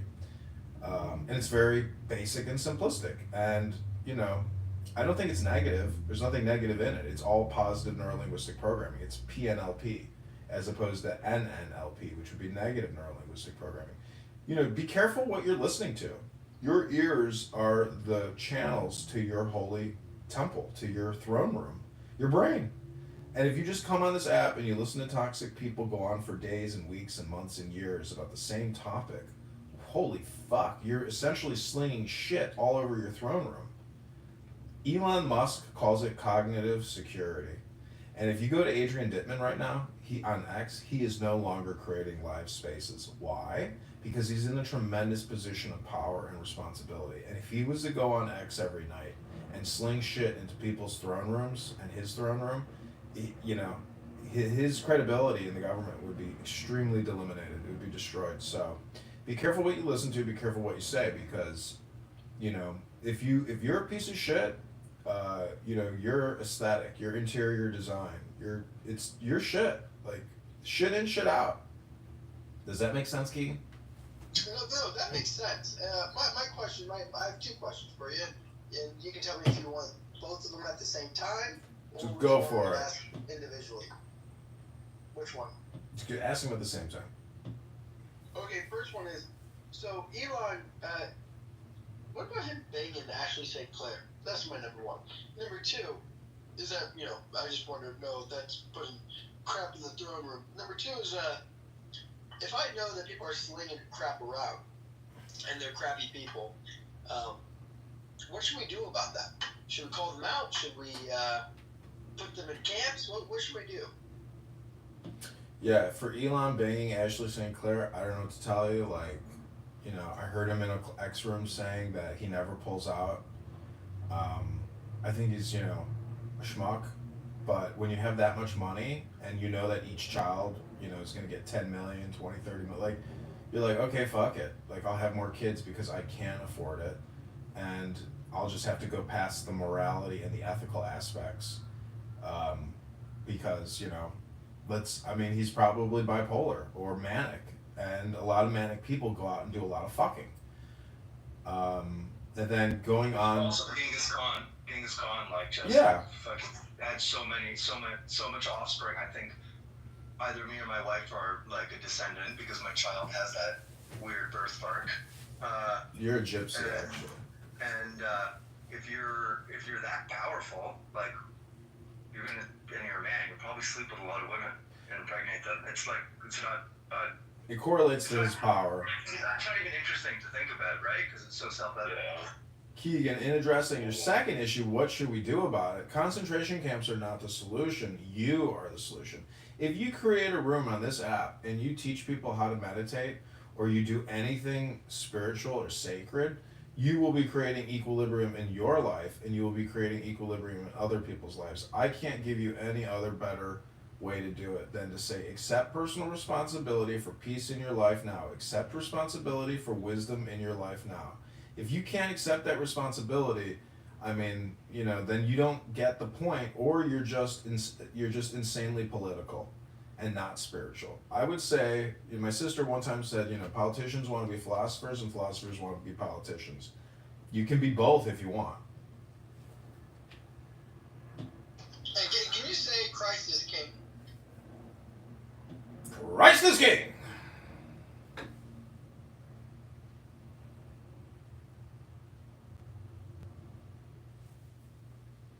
What does that even mean? You'd have to ask Keegan what that means. He just asked me to say Christ is king. I could tell you that, I don't necessarily, I don't believe probably in what Keegan believes, or, we have different opinions, but I would just say. Just saying they asked you. Yeah, he asked me 2 questions in one question. But Keegan, I would just encourage you to read more books on Kabbalah, because I think you'll see that, or even Gnosticism, because I just really think that Christ is a mystic, and I think anybody who thinks that he was Superman, your imagination isn't expansive enough. But it's all based on wisdom. That's the point, Keegan, is it doesn't matter who's right or wrong. Utilize the wisdom for your enjoyment, for your joy and your peace and your equilibrium and your progress and your power. Well, wisdom, you might like, I did read a book a few weeks ago called Witches, Feminism, and the Fall of the West. And it's more of a story, not a story, but a book about paganism and how feminism is a form of paganism. Mm-hmm. I feel like you would enjoy it. I would say there's truth in that, but I would say in paganism there's liberation as well, because of, you could say that Western Christianity, I mean, look at the 20s and 30s in America. You could say it was the best at times, but you could say it was the worst at times. There was no sexual freedom. Not like that is a bad thing, but I'm just saying America was so chaste and so conservative that I think you could make the case that because we no longer have that extreme conservatism, we have chaos. And I think what's happening around the world and even domestically is absolute chaos. I mean, I think Kamala was a chaos agent. Joe Biden is a chaos agent. I think Trump and Kennedy and Tulsi and Kash Patel, I think all these people understand the power of peace, and that is why they are there right now. And I don't think that they will break that peace movement and take us and escalate violence around the world. I think that we have to clean our kitchen here, and we have to do our lawn, and we have to do the home repairs required to keep America afloat, and plug the holes. And that means justice and ultimately victory. I mean, I think a lot of people in this country need to be arrested. That's my opinion. Is this an honest question here, and I'd appreciate an honest answer. Is this the real Edmund, or is this a character?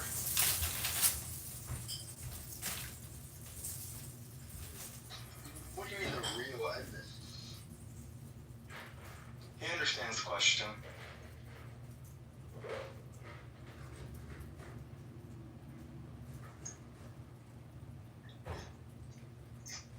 Some people say the 1920s and 30s was the best time America was in. I tend to disagree. I believe that the 1880s was the best time in America. You had the Industrial Boom. We were at the time expanding our country, gaining more territories in the West, and then we had, we were innovating at the time too. We were top of the world in technology innovation. So 1880s, people need to look up the time between 1880 to around 1895. We had about 15 years of complete dominance and success, and there's 20 years past Civil War. We were again the massive economic boom. We were we were killing it. We were killing it, and there's also the time of Protestantism making a massive wave in America.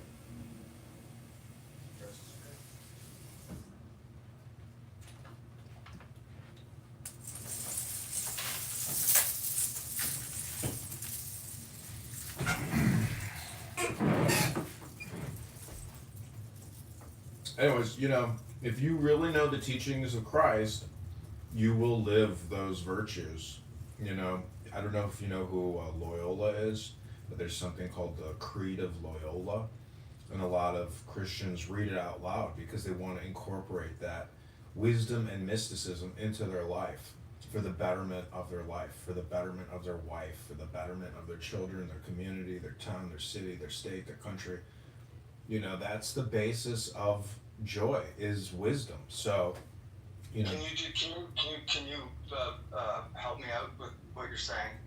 Can you describe what you mean when you say wisdom, like in a concise it's technically relaxation. It's technically relaxation and peace. Do you know? Have you read anything about Wu Wei? Yes, the action of non-action. Yeah. Do you think that's 100%. Effective way of reaching goals? Yes, 100%. Because you will reach your. The opposite will invoke the irony of trying to achieve something too vigorously and then failing, or something like that. Is that a good approximation of or explanation of the kind of the idea behind Wu Wei?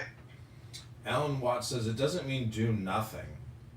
It means accomplishing your goals by having no goals.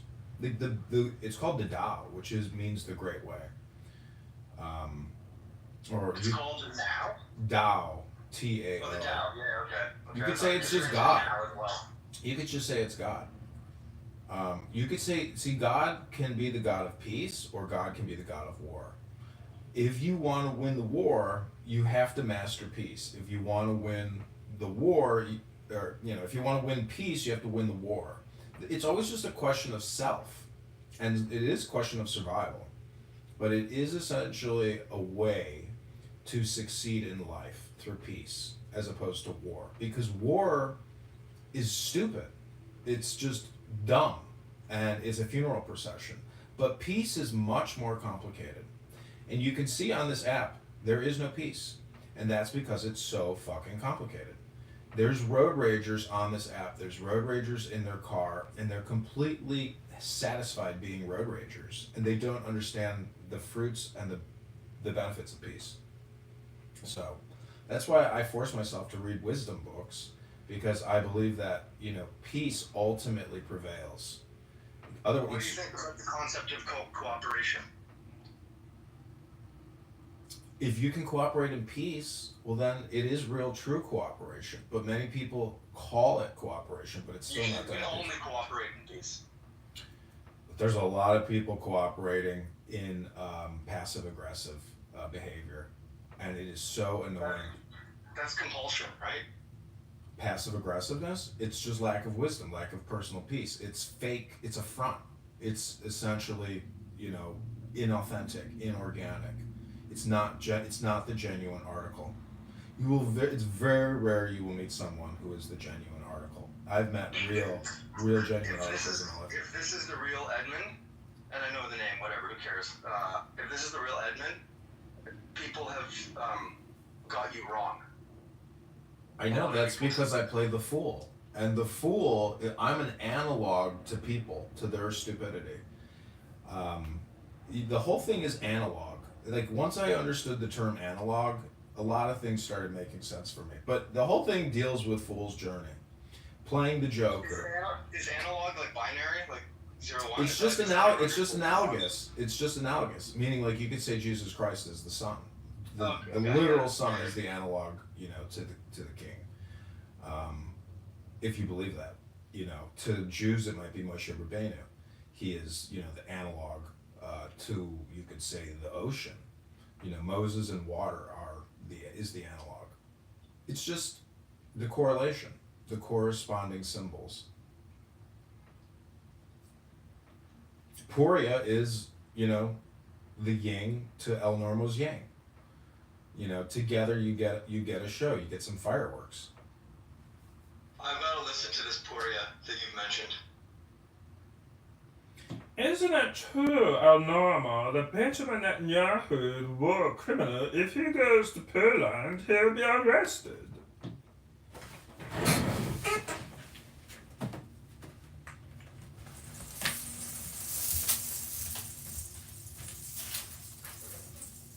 It's good that you can read. I'm envious.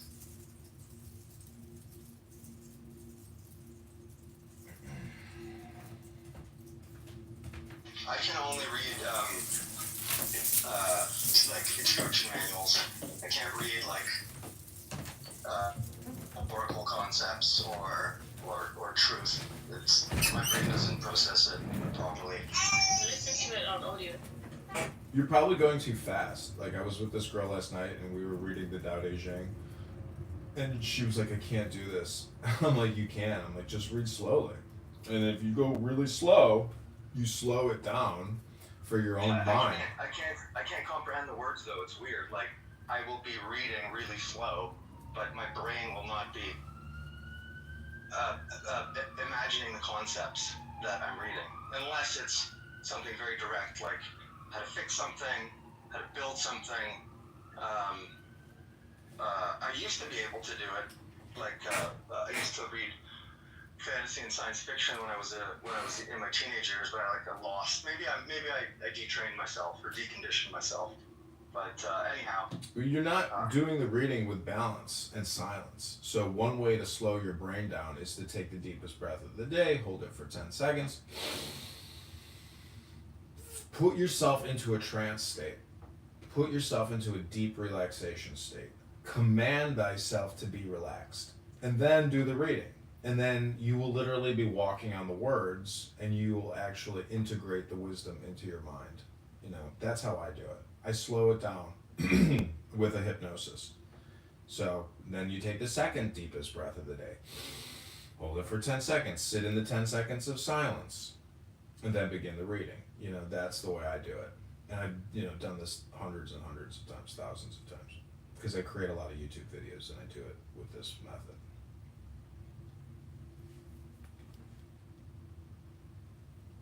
Did you and I ever discuss lucid dreaming? I can't remember. No, I don't think so. Have you experimented with lucid dreaming? Are you someone who enjoys your subconscious? Yeah, I have. I've done so much lucid dreaming, and There's a whole dimension there, right? There's like a whole. no, I know. The more you do, so I've been doing it for years. It's quite easy for me. Just it depends on how much energy my brain has as well. And I swear to God, I entered a few different weird dimensions and experienced meeting these beings, but it was telepathy, and they noticed me because I became fully lucid in the space.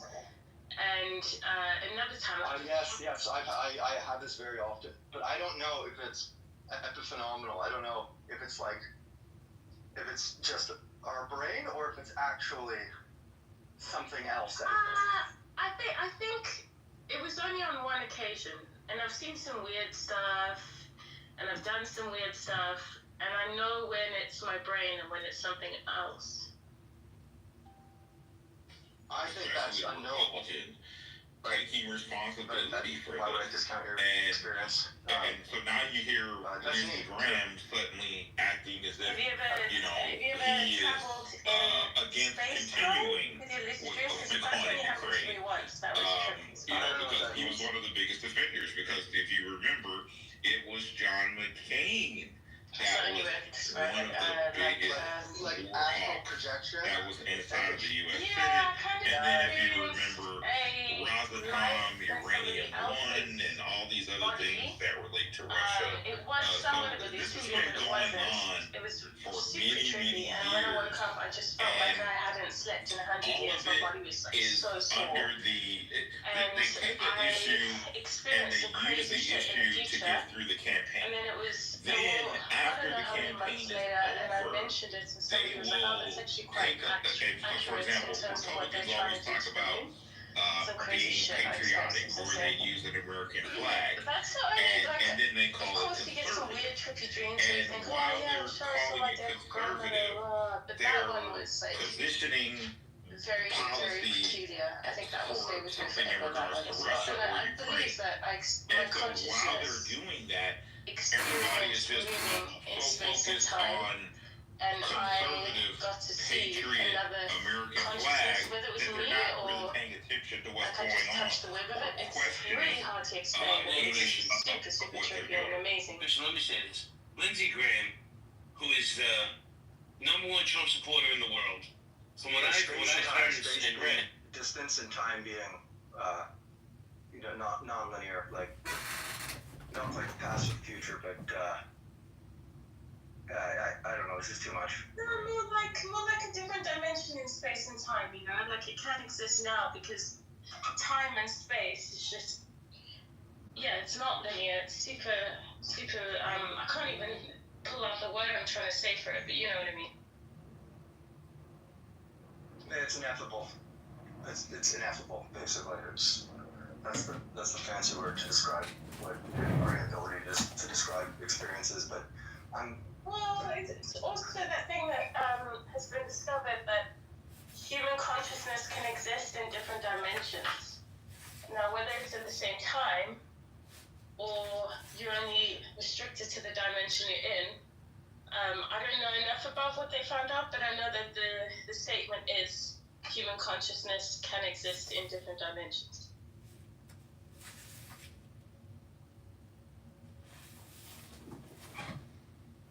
See, this is one of those types of conversations where I think it's really just like kind of useless. I mean, you'd be better off like teaching a class on relaxation. So I think these conversations are like infinite loops and they're just circular in nature and you guys are just like chasing the tail. Infinite regress, right? Yeah, you guys are just like eating your own tail. Like it is the symbol of the Ouroboros or whatever it is, the snake eating itself. I agree. So let me try to do some positive PNLP, positive neurolinguistic programming. I will read from a book called Aphorisms, and I'll read about action.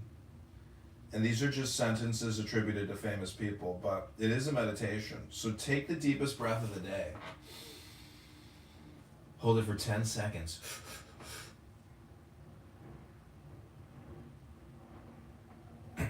Let it go. These are your aphorisms for the day. The world is beholden to generous mistakes for the greatest part of the good that is done in it.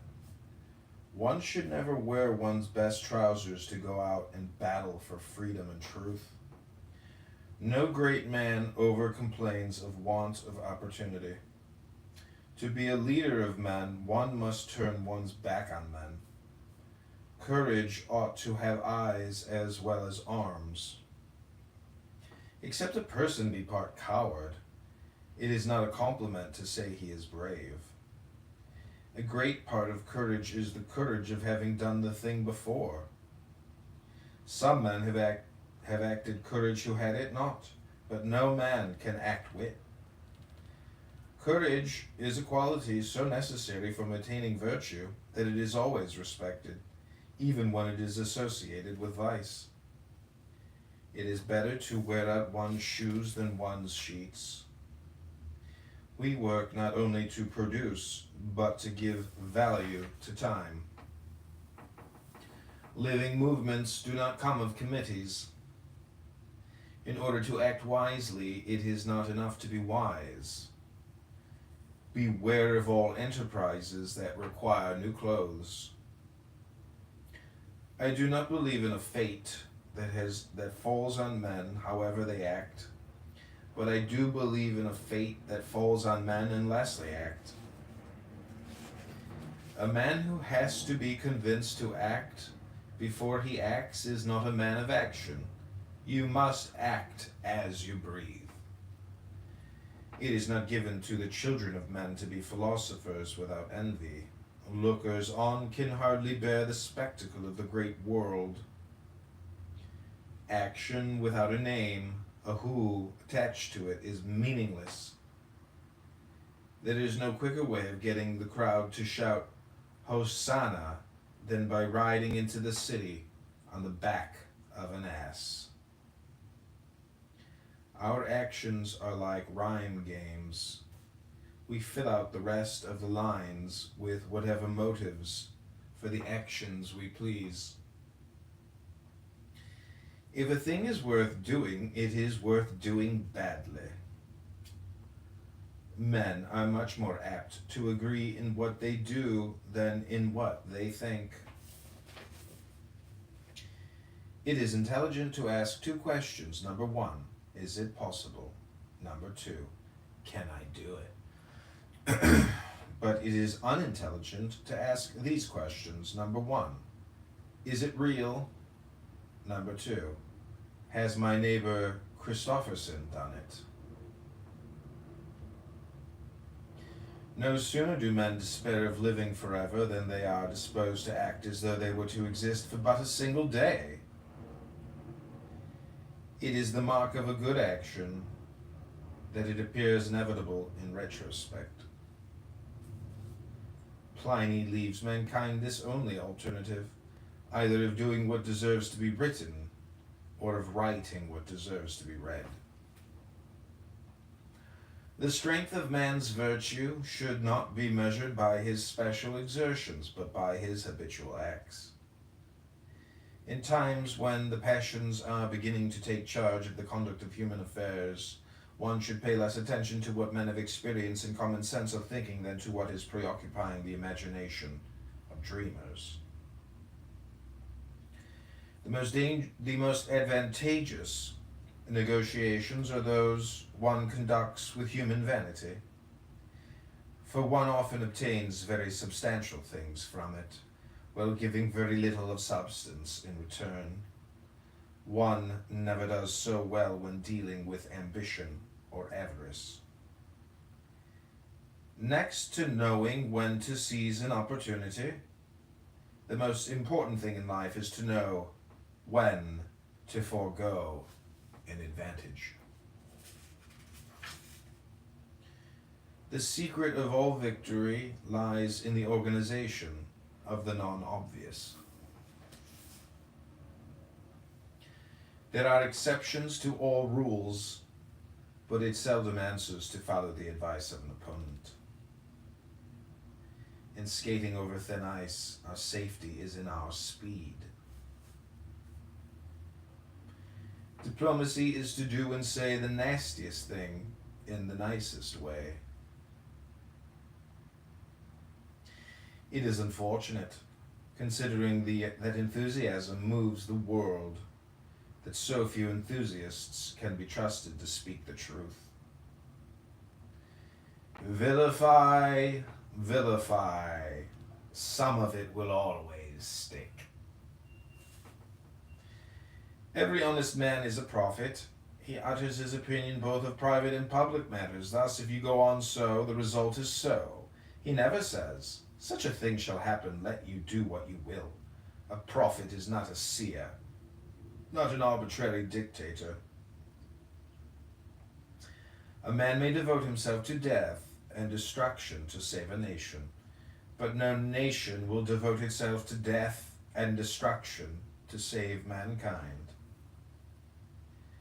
Bring outnumber, weight and measured in a year of dearth. Romantic ruthlessness is no nearer to real politics than is romantic self-abnegation. Okay, that's my hypnosis. Hope you enjoyed it.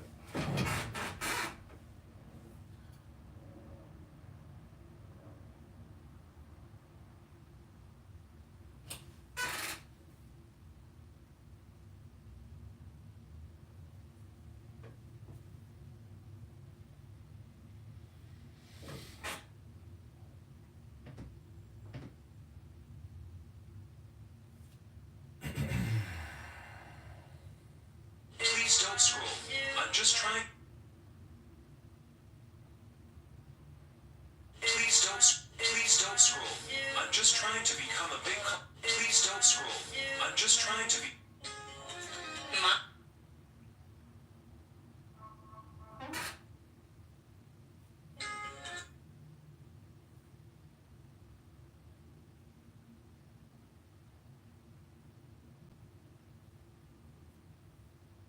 Did you know that you can have permanent teeth in just 24 hours? That's right.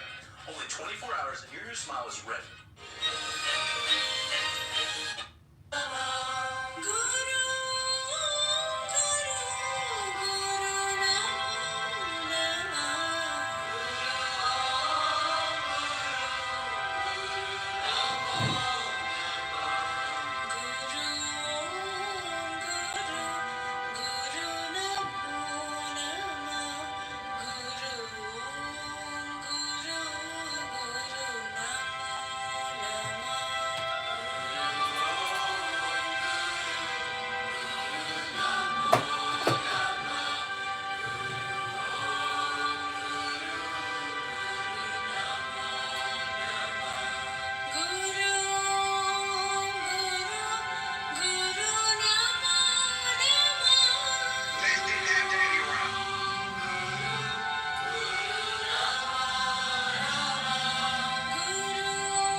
Om Guru Jai Guru.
don't scroll.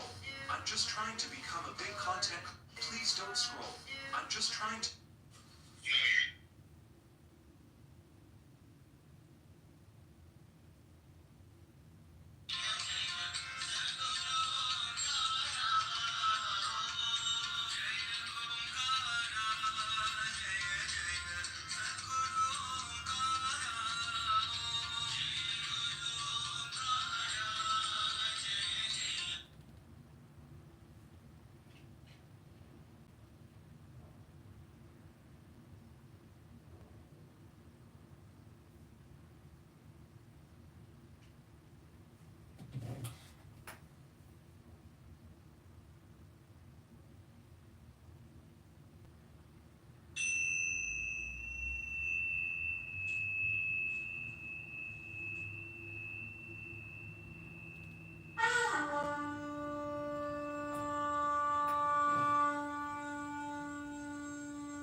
Jewish.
don't scroll. I'm just trying to become a big co-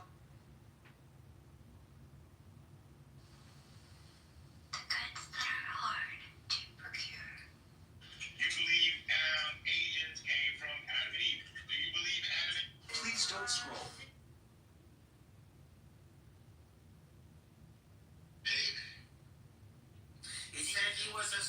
He said that he is living on Social Security disability in a rent subsidized apartment in the Upper East Side.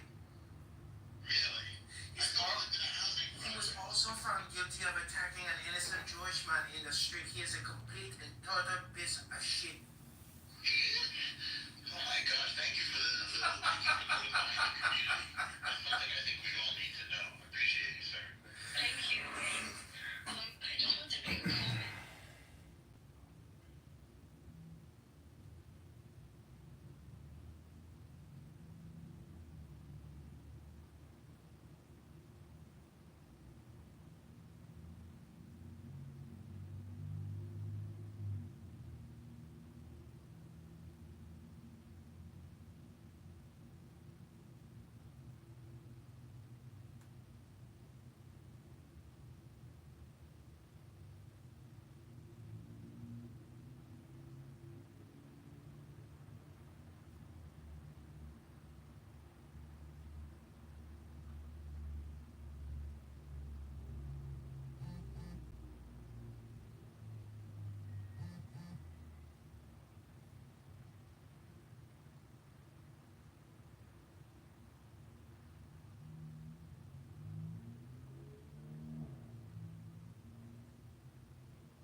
don't scroll.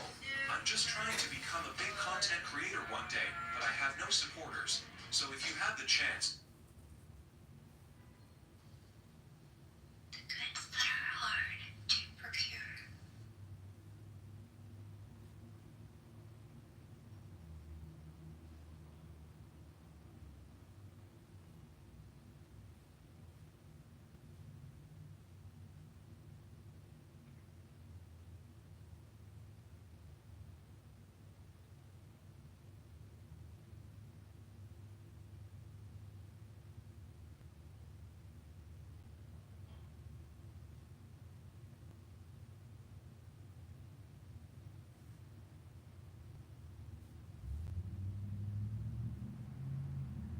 please don't scroll.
Please don't scroll. I'm just trying to become a big content creator one day, but I have no supporters. So if you have the chance, please subscribe.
So if you have...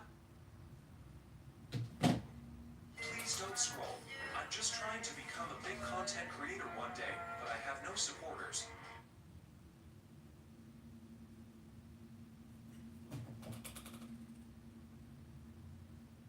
So if you have the chance, please subscribe.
Please don't scroll. I'm just trying to become a...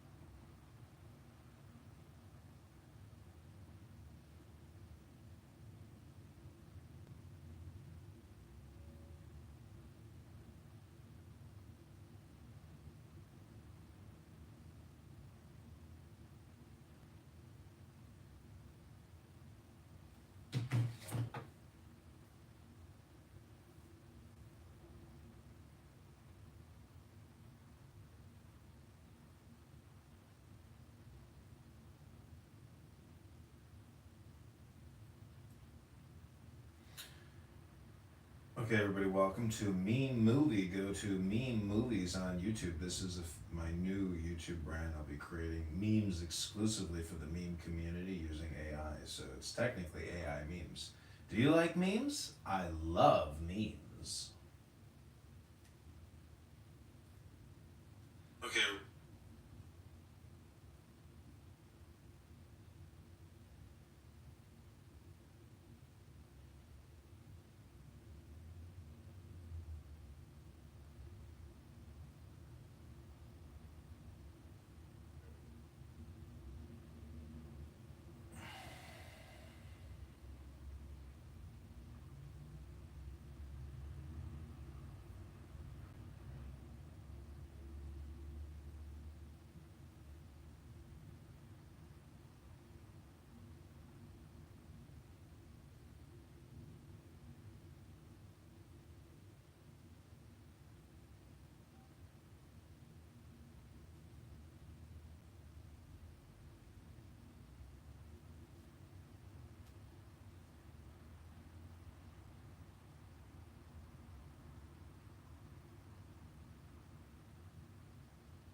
Okay, everybody, welcome to a Mean Movie. Go to Mean Movies on YouTube. This is my new.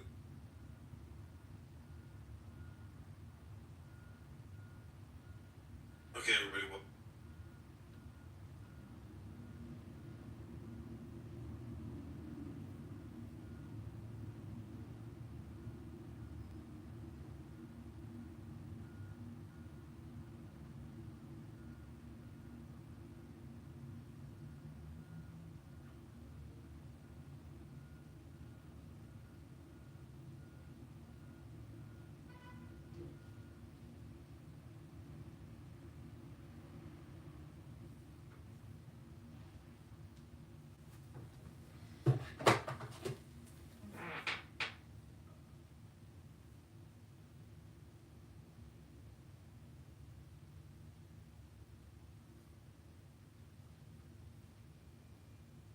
Okay, everybody, welcome to.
damn thing is not yet plan in future when we know that the bottom line is security. Without a security, it's almost impossible to implement any kind of economic, project anywhere in the world. And we had the case of Yemen and the Houthis and Saudi Arabia. It is proven time and time for decades that Saudi Arabia is not able to provide security to foreign countries, including the United States.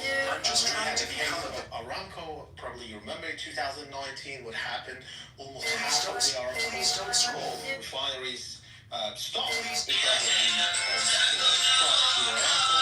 And at that time, you remember Trump was actually in the White House, and the leadership of Saudi Arabia back to U.S. for support and do something about that attack to Saudi Arabia Aramco facilities. But reality was that the United States did not do anything about it, given the fact that they received billions of dollars from Saudi Arabia for decades, for 50, 60 years, but they didn't do anything about it. And I think that was the time the Saudi Arabian leadership seemed to me that decided to shift from the Western alliance to a little bit to Eastern alliance. We have now the cases of China, as you probably know, that are investing in Saudi Arabia, and some of the the deal which is going on between Saudi Arabia and China is actually through the local currency, the yuan currency, shifting from the dollar, petrol to yuan. So don't you? And also we have the rapprochement between Iran and Saudi Arabia. The relationship is normalized again thanks to the Chinese. Managed to bring these two countries together. But how do you see the matter of security? Do you think that the Saudi Arabia is able to, implement all of this plan without considering the security concern that down the track in years to come, probably if they do not consider the geopolitical implication of this plan, meaning that there are other regional players in the region, including Yemen. I understand everything's cool at the moment, but at any time, the Yemenis resistance movement can re-escalate the territorial dispute that they have with Saudi Arabia or any other matter. Do you understand what I'm trying to say? That security that you need for your economic project can easily be undermined by the players in the region. And surely the concern of Israel, rapprochement with Israel definitely undermined that security, very security that Saudi Arabia needs for its economic plan. My point is that if Saudi Arabia decided to somehow normalize relationship with and treat Israel as a normal state, the other players in the region are not going to welcome that, and they're going to bring security issue for Saudi Arabia, which is going to undermine the economic plan of Saudi Arabia in the decades to come. How do you see that?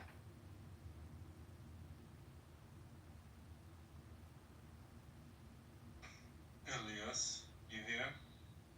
Yeah, he got busy. He will talk later. I changed my PTR. And this PTR, the top of the Red Sea has those two fingers, one to the right going to the Gulf of Aqaba, and one to the left going to the Suez Canal. If you look at these two islands on the bottom, that is the entrance by these two islands, the entrance to the Aqaba, Jordanian Aqaba. On the right side of the picture, that's Saudi Arabia. On the left side is the bottom of the Sinai Peninsula. If you look at these two islands called Tiran and Sanafir, these two islands. These two islands belong to Egypt for centuries. Haphazardly, all of a sudden, voluntarily, Sisi woke up one day and said, okay guys, those two islands belong to Saudi Arabia. Because if you look at it, they are on the side of Saudi Arabia, they are not on the side of Egypt. However, they belong to Egypt, they are property of Egypt. But Sisi decided to relinquish the ownership of these two islands to the Saudis who are on the right side, the east of the islands. Why? So the water between the big island and the Sinai Peninsula will become international water for the Zionists to be able to go in and out. That's part of the Neom project, if you heard of the Neom project. It's in that area, on the right side of the picture. The Neom project is completely funded by MBS. This is the money of the Saudi people. He's funding it, and the whole entire project is to serve the Zionists. It's not to serve the Saudi people. And that project, that town, that village, or he's building, it's going to have its own constitution. The Saudi law does not apply to it. They removed from there a family called Al-Huwaitat family. Al-Huwaitat family been living there before anything called Saudi Arabia or the Saudis, Al-Saud, the royal Saudis. They did not even exist when that tribe was there. They had to evacuate them. They had to expel them out of their lands, bulldoze their grave sites. And that tribe is so big between Saudi Arabia and Jordan. Some of it is Saudi Arabia and some of it in Jordan. So he had to evacuate everybody living in that area so he can build that project for his Zionist brothers and the occupiers in Palestine.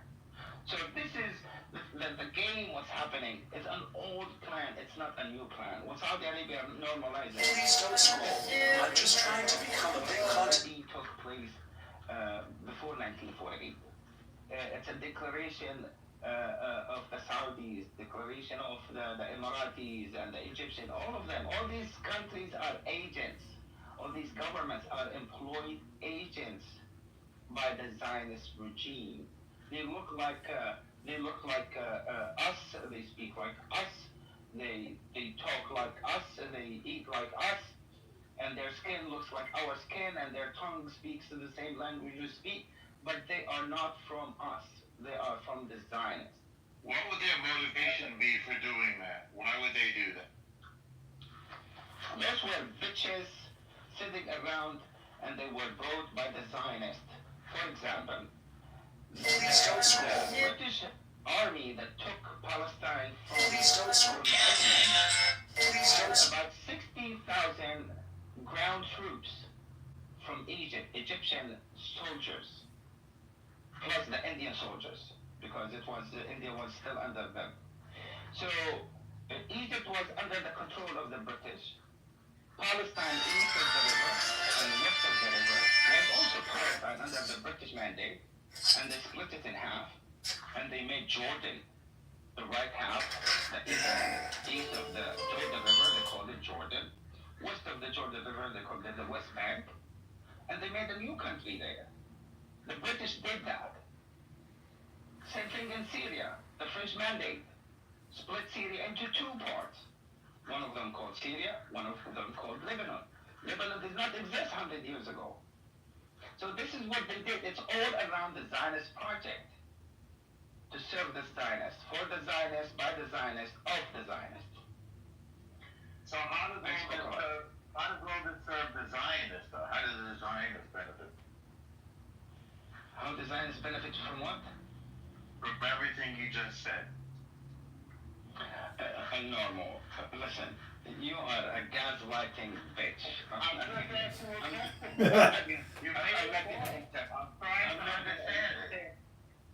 not gonna entertain your bitchhood. Okay, well, putting that aside, what's the rationale for what you said? How does the Zionists benefit from the British making Lebanon, Syria, and Egypt? How does Zionism benefit from that? The Zionists naturally, Rosie, can you close your mic, please? The Zionists naturally, they cannot sit without exploitation. They are superior. They are God's chosen people. They have to control everything.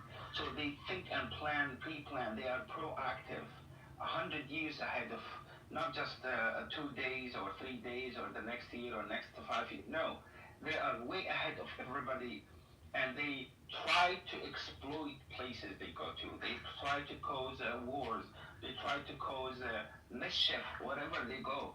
They love blood. They love people fighting. They enjoy that. They love exploiting. How do they benefit from everything you just said? What's the motivation? That's sick ideology, man. It is a sick ideology. But what is the ideology? How could you describe? It's to have dominance over the whole world. And we see, for example, Israel is the U.S. government. Very tiny country, right? It's one of the smallest. The Arabs have like what, 22 countries, and they have all the oil. So if the Arabs got all of the oil, how are the Zionists winning? I don't see. Because see, Right? even It's always in the chat. Sorry. Why are the mods deleting my messages in the chat? because they are mods and it's their room. They can do whatever they want. What do you mean? It's a simple question on what you were saying. You have the ability to be smart as well. Why don't you choose to be smart instead of stupid? Why? So wait. So if the British let the Arabs have all the oil, how are the British somehow being manipulated by the Zionists? Help us to understand. Why did they give all the oil to the Saudis, the Kuwaitis, even Iran? And Israel got zero oil, and it's this tiny little country. Okay. It's not just tiny little country, it's an army base for USA. What are you saying? Sure. It had the defense forces because it was attacked a bunch of times by various countries. But I mean, aside from that, how come the other countries are much bigger and got all the oil, right? And they have more people. But how is this little country somehow controlled? Like, do they have magical powers or something? Again, I said, it's army base of US. Whatever the military power US has is being and can be and will be and has been utilized over the time. Well, Qatar and Saudi have U.S. bases too. And not just US, all the US allies. No. The money of the oil actually is not shipped back to Saudis or Kuwaitis or something. They ship some of it shipped, but the rest of it is staying in the U.S. banks. They're not actually shipped back to the Saudi. Here we go, guys. This is your money. No, it's staying in U.S. banks and British banks. They're not completely under the control of the Arabs. They give them something here and there, but they don't really have control over it. This is one. Second thing, the sales of oil. Why would the Arabs agree to that? Why would the Arabs agree to this if it were true? Why would they agree to that? A normal. These things happened while you were grown up and adult. And You're not making sense, man. If we own the media, why the fuck would we allow the propaganda to go on? That don't make any sense. Why would you guys delete my messages in the chat? Are you guys that weak and insecure? Are you that afraid? Weak and insecure. Shut the fuck up, Shut the fuck up. There is no room for mockery. So, Normo, let's go back to the conversation. I'm here. Yeah, there was so much hue and cry. People slapped each other in Nets today. I didn't slap anybody. Look at the video. I'll show you. 1 second, okay? Yeah. Okay, I'll have to watch that and talk to you about it later. But let's talk about stuff that we bought. Like, let's say right now, Israel said that today. 1 second. We're talking about what happened today. Okay? So, just. Okay, well, I haven't watched today's video yet. Why the fuck did we look at it later? I can't look. Okay, thank you. No, watch it, and tell me what's happening there. Why they are okay, I'll watch it. Why they are asking for an impartial inquiry on October 7th? Is it not obvious to everyone what happened on October 7th and who did? Why do you need an inquiry on this? To figure out what happened. Obviously. You are yet to figure out what happened? Yes, that's right. And how many people you have killed? You mean in war? how many people you have killed. You mean in war? No, not in war. No. Okay. What happened to October 7? In response, Yeah. how many people killed? Well, Israel declared war on Gaza, right? Because it wants the hostages back. Don't you think we have a right to declare war if they take our people, including our little children? What would you do? Who took it? The Palestinians. No, it was not Palestinians. From Gaza. Yeah, the Gaza. No, it was not. It was not Gazans. Well, they're there now, still. Who was it? Don't you know that your country has already announced it was Hamas? Well, Hamas are Palestinian, aren't they? No, but are they in Gaza? Every Palestinian is not. Hamas is not carrying weapons. Maybe not. Well, you can be in Hamas without that. Maybe not. But you can be. Okay. You can be in Hamas without carrying a weapon. Does everybody in Hamas carry a weapon? Yeah, they do. Okay, so if you're in Hamas, you must carry a weapon? Yes. What if you're in, did you not know that Hamas also controls the food and the medicine and the schools and the administration? Hamas is also a political entity. Did you not know? Going by that logic, is it fair to drop atomic bombs in Israel, Tel Aviv? Who's going to drop an atomic bomb? Whosoever whom you are killing. Now I'm confused.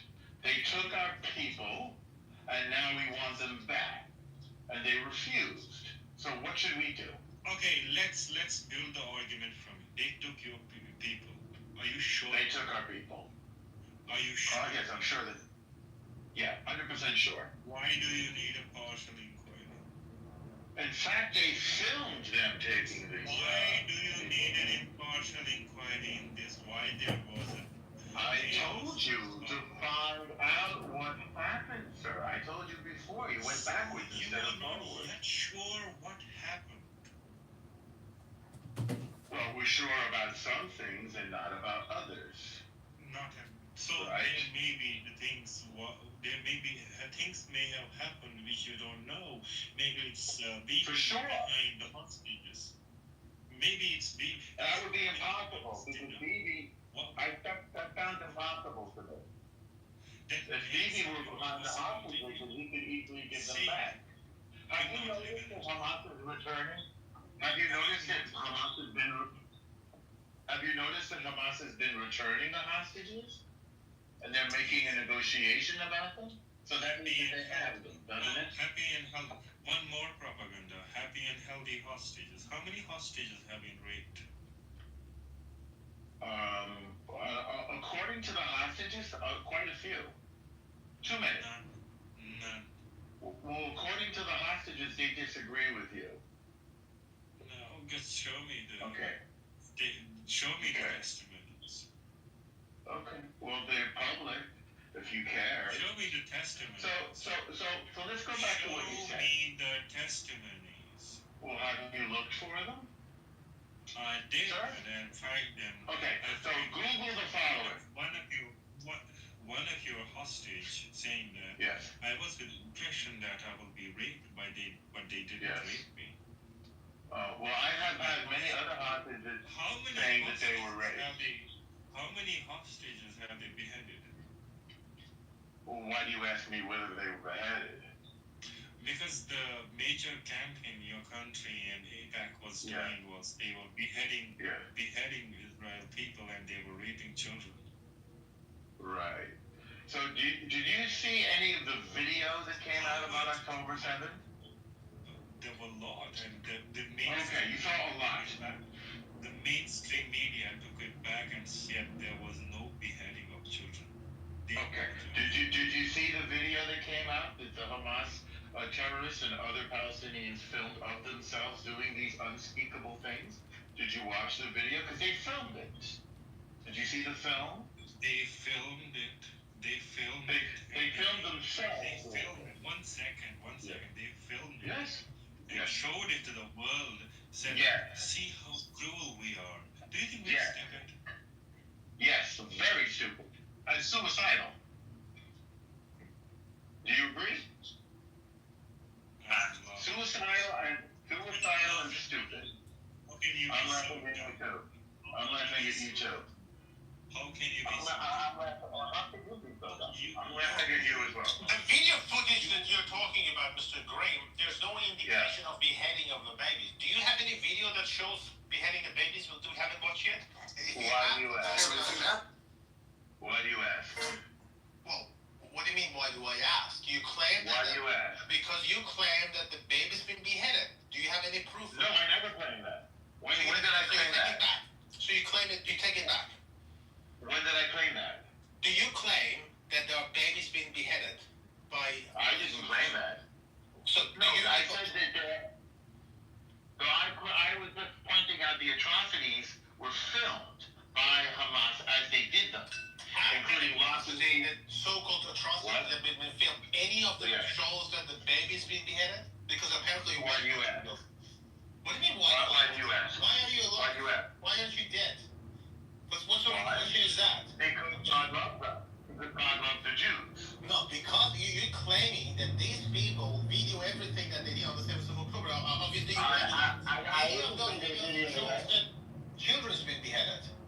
I didn't say that they videoed them beheading children or all the atrocities. Okay, do you believe that the children's been beheaded on the 7th of October? I'm not sure. I have to look at the evidence. Okay. Don't you? Oh, sure, perfect. All right. Okay, but they filmed the atrocities.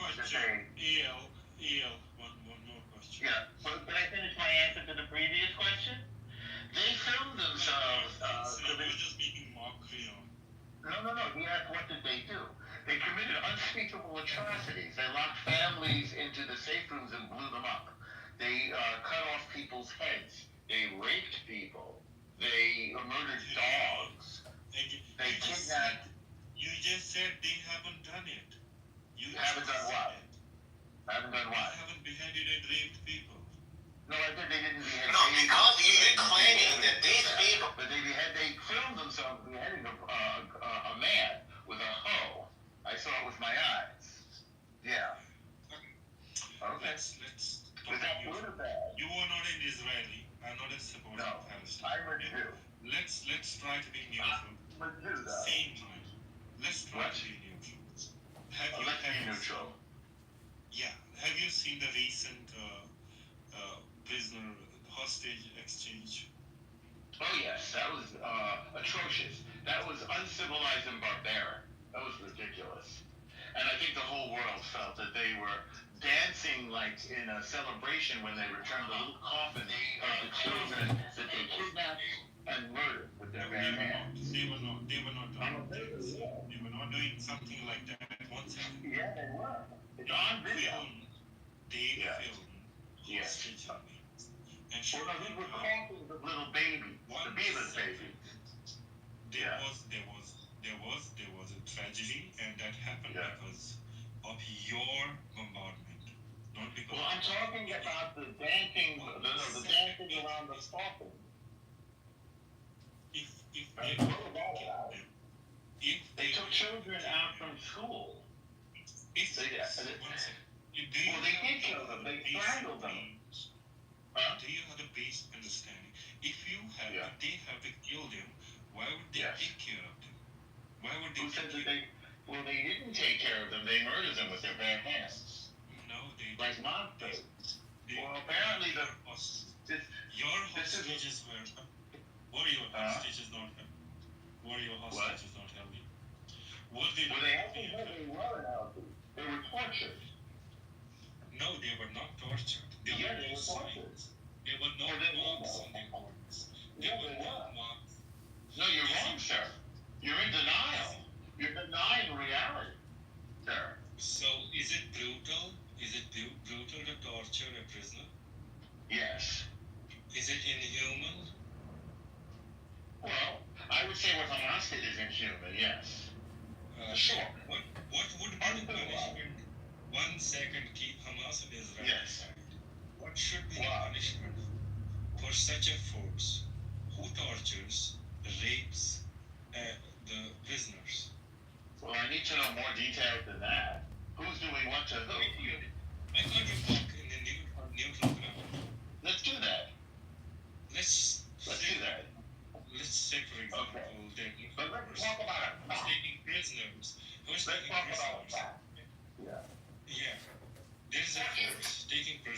No, they were not killing them. Sexually molesting. Putting dogs on. Okay. Force just those in there. Who are we talking about here? We're talking about anything. We don't. Okay, so you have Not Israel. We're talking about. We're talking about Iranian military. The Iranians seem like very brutal, depraved, disgusting people. We're talking about Irish army. You said Iran. We're talking about any XYZ army. Let's not name it. XYZ army. Yeah. Okay, and what did they do exactly? They took prisoners. They took people, imprisoned them. Were the prisoners guilty of crime? Were the prisoners guilty of crime? No. Okay. So you're saying somebody is detaining innocent people? Yes. Okay, what is the purpose of the detaining? To make their miserable life, to make their life miserable so that they will either die or leave the place. Okay. So in your view, in this hypothetical that we're discussing, one party is completely innocent and has done nothing. Right? Yes. Okay. I've never heard of such a thing in reality. Okay, is that fair? I'm incomplete? I'm incomplete? Are you complete? What punishment the force deserves? What force are we talking about? A hypothetical force. Hypothetical force? Okay, they're like, say, an army or something? Like Genghis Khan, right? Should we talk about Genghis Khan? Let's talk about Genghis Khan, his army imprisoning, his army invading a country. Yeah, they did that a lot, right? They did that a lot, right? Genghis Khan did that a lot? Molesting people, sexually harassing people. Yes. That's Genghis Khan, right? Yeah, so what was Genghis Khan punished for? What should be done to that army? I'm trying to figure out, like, get some more detail. Are you talking about Genghis Khan or the Chinese? No, I'm trying to figure out how much humanity is left in your heart and mind. You know what? That's funny. I'm trying to figure out how much humanity is left in your heart. Is there any humanity in your heart? Yeah. Yes. Okay, excellent, excellent. So if somebody kidnaps little babies, what is the punishment for that? If somebody kidnaps my family member, not your member, neutral. Just kidnaps a couple, so two babies and a mother, say, with red hair, just to give you some visuals. What's the punishment for that? The punishment goes as per the law. Okay, and what's the law say? So if the law says imprison them back, or if the law says hang them. Yes. Okay. All right. So what if they don't give them back? Then what should you do? You try to rescue them. Okay. Good. So we actually, I guess we're on the same page. Yes. Till now. What if the people who kidnapped them said? What if the people who kidnapped them? Hang on. No. What if the people who kidnapped them say, we're going to do this again, and again, and again? Do you let those people who say they're going to do it again and again? Do you let them live, or do you kill them? If somebody kidnaps my family member, we've just completely figured out the Israel versus Palestine conflict. No, not yet. I think we have. But you haven't. Okay. You're beating it out of the bush. You gave me a situation. You gave me a situation. You and I just agreed. Hang on, let's go back. You and I just agreed that if somebody kidnapped your people and promises to do it again and again and again, then we must kill them. We just agreed on that. Yeah, I do it. Okay. But that's what's happening. Until they stop. That's not what's happening. It's exactly what's happening. It's exactly what's happening. Can you? No. People are listening. Yes. No. What? Can we go? So Hamas, well, let's break it down. Hamas kidnapped the people and said they would do it again and again and again. Right? No, they didn't.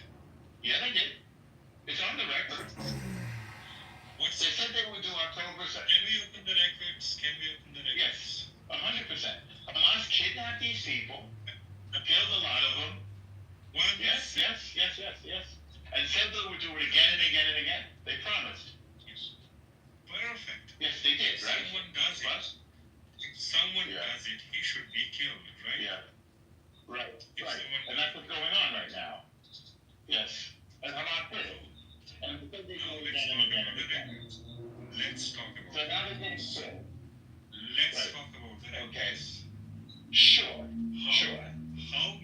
How many children has Israel killed since 1947 till 2024 in Palestine? I don't think anybody knows the answer to that. If the thing is in the record, yes. Do you want to So records? So has there ever? Yes, I do want to go to the records. I do want to go to the records. So has there ever been a war in which children? Hang on. Has there ever been a war in which children did not die? Ever in history? Now, don't try to take the shield off the war. Earlier, we reached a conclusion. If a party is killing, kidnapping, one second, if a party is killing and kidnapping children, innocent people, again and again, they deserve death, right? That's right, and that's what we're doing right now. Correct. Well, right. So now we understand the current situation. 1947, how many children and how many innocent people has been killed by Israel regime in Palestine? In war? Are you in war? Yes. With whom? Well, we're at war with Fatah, the Islamic Jihad. Hang on. Let me answer. No, I'm giving you the answer. Let me give you the answer. Palestinian Islamic Jihad, PIJ, Fatah, Hamas, Hezbollah. I'm trying to think of other things. The Al-Aqsa Martyrs Brigade, they have declared war on the record, in writing. So they have declared a war. So we're fighting. Okay, let me be on your side. Thank you. Thank you. When you are in war, you yes. Kill, imprison, humiliate, starve. Please don't scroll. I'm just trying to become a big content creator one day. I have no supporters. In which children did not die? I cannot think of any. That's why I asked you. Maybe you know of one. In human history, has there ever been a war in which children did not die? I asked you. If you know. Take this. This is your answer. I agree. No. Is this your answer? This is why. No, it's a question. It's a question, not an answer. Is the answer no? No, it's a question. Has there ever been a war in which children did not die? Yes or no? That's the question. I can't think of that. Can you blame Hamas? Then how can you blame Hamas? For kidnapping? Do you think kidnapping is kidnapping a part of war? Is kidnapping a part of war? Because in the civilized world, it is not. It's a war crime. You guys are not civilized. You've been kidnapping people from the West Bank and Gaza for decades. Right. 1 second. So if you have a chance, please subscribe. If you can't name a single person, on the spot. Yeah. No. I'm here. We were on the same ground. We are on the same ground, but there's a weird person who just came in and interrupted. With weird comments. We have a strange person denying that Israel kidnaps human beings. I didn't interrupt. What? I didn't interrupt. Nobody interrupted. No, the other fellow did. The other fellow. Fine, he's not interrupting. He's on mute. See, don't change the whole post. You know, one of those listeners are streaming in another room. Did you know that? I did not know it. That wisdom guy.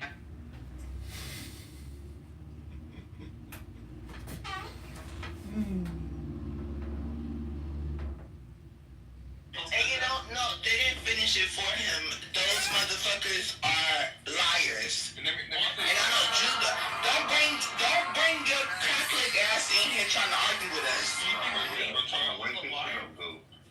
Wake it up. Yeah, I'm gonna call the Jewish apostle that masked up as universal Catholics. You know, I'm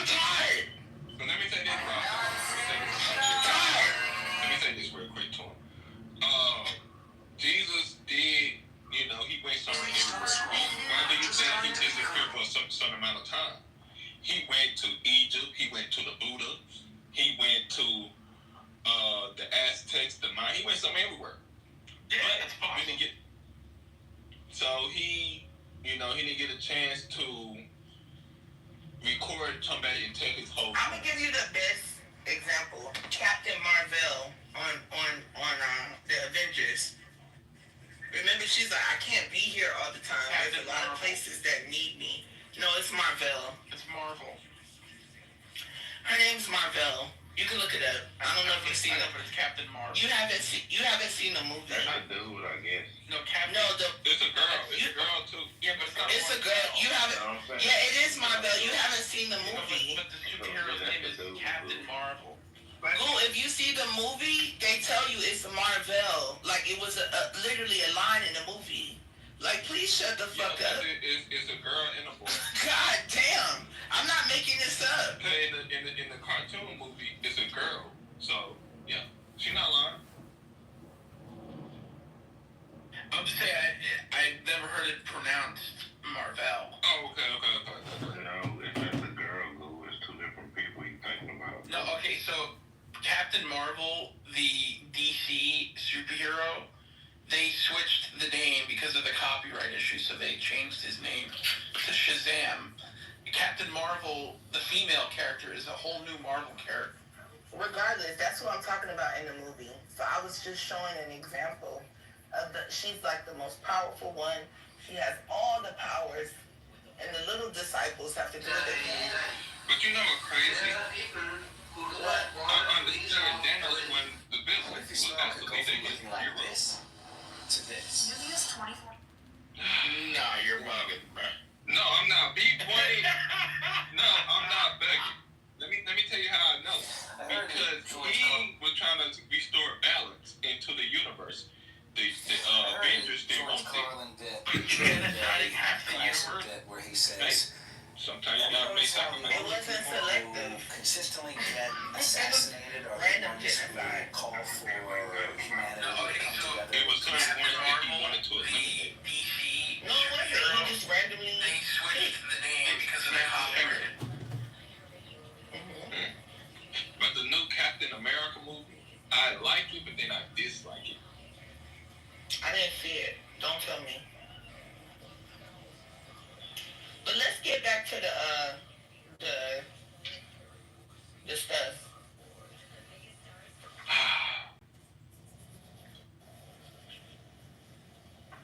America about to be different.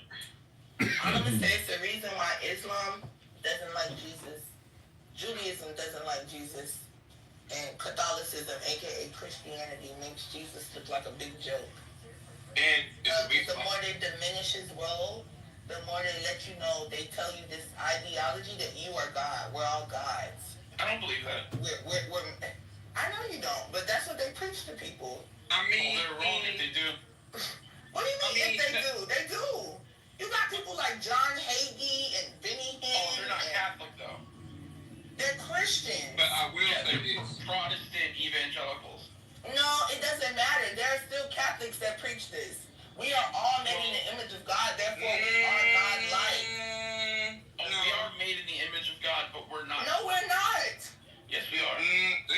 God told the people, he said, who was he talking to when he said, let's make man in our image? Who the hell is our? He was talking to more than one entity. Right. In our image. No, there's no Trinity, you dumbass. That means more than one God. He was talking to there's three. No, he was talking to a council. It says it. Go read the Bible. You loser. Why the insults? Because you don't know what you're talking about. See, this is how you know white people stupid. No disrespect. But you don't know your own language.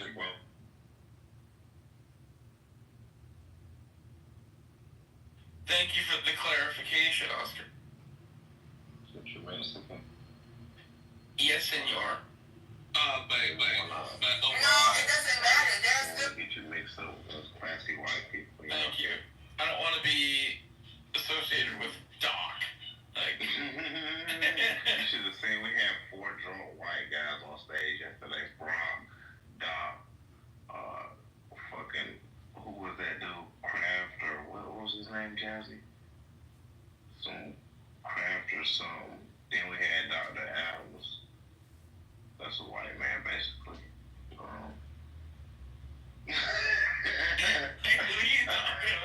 But you know what? You know what's funny though? You know when they messed up in the Bible.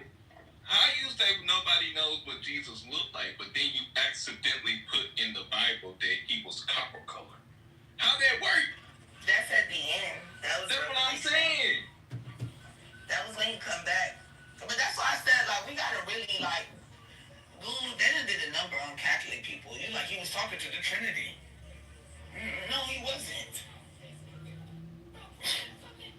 He was a skin color of bronze, not copper. They're the same color. What are you talking about? No, they're not. Oh, I don't think that description is describing a physical attribute. They did. They said his hair was like wool as well. No, not in texture. It's white to like wool in color. Okay, but that's a descriptor. They still have. You said that it was in a physical descriptor. You ever seen an old black man's hair? It's like fucking sheets of wool. Yeah, it's great. Like, Yeah, but don't say nothing, see. White people come from the Middle East. It says burnt bronze, not bronze. It says burnt bronze. Yeah. White people come from the Middle East. Yo, BHI has really done a number. No, remember, the desert produces pale people. What do you mean? That is a fact. That is a fact. That is not a fact. I'm just trolling. Right. These niggas come from the middle of a cave somewhere. They trying to say they from the Levant. That's why I don't like Catholic people, because they established their role through Bede, the Venerable, right? Writing his fake ass Anglo-Saxon history in the church. Y'all niggas don't belong there. The Anglo-Saxons are very anti-Catholic.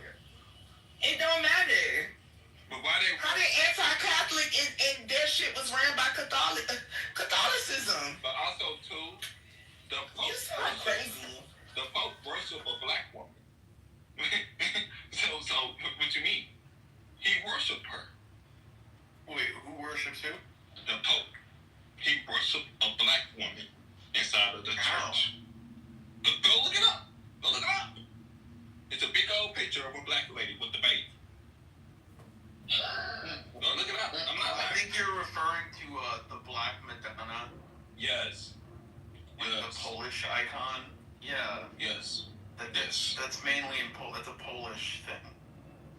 But oh my God. Look it up. It's the Black Madonna in Poland. I know who she is. I know who she is. My dear sister. I know who she is. Yes, I do.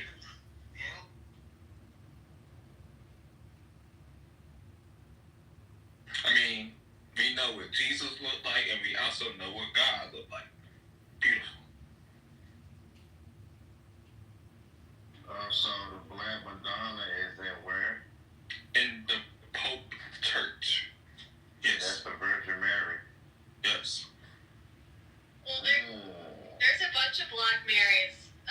There's several in Spain. I saw one of them actually in the countryside in Spain, but there's quite a few. For real? Yeah. Now. We'll be over playing woman sister. I mean, and also too, when you go to Europe, you go to South Europe, you see a big old black statue in the middle of the street. I can't remember the history on the Black Mary. I thought it used to be about the Moors being in Spain, but I think that I was wrong. When I looked it up, I think I realized I was actually wrong. There's some other reason that they were black. It's not about. I don't think that they do actually with like the color of the skin. It's something else. There's some other symbolism or something. But would you agree that us melanated people have some type of presence there? Yeah, the Moors. That's what I was thinking, but it's not that. I'm telling you, that's what I thought it was. But when I looked it up, You thought what? Yeah. I thought the Black Mary was about Moors, but then when I looked it up, I remember reading that I was wrong. There's some other like.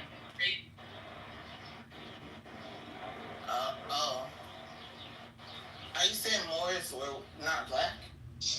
No, what I'm saying is, like, when the Moors, there used to be a land bridge from, like, where Morocco, goes to Spain, and they literally invaded from Morocco into Spain, and, like, most of the architecture, a lot of the architecture you see in Spain is actually Moroccan architecture.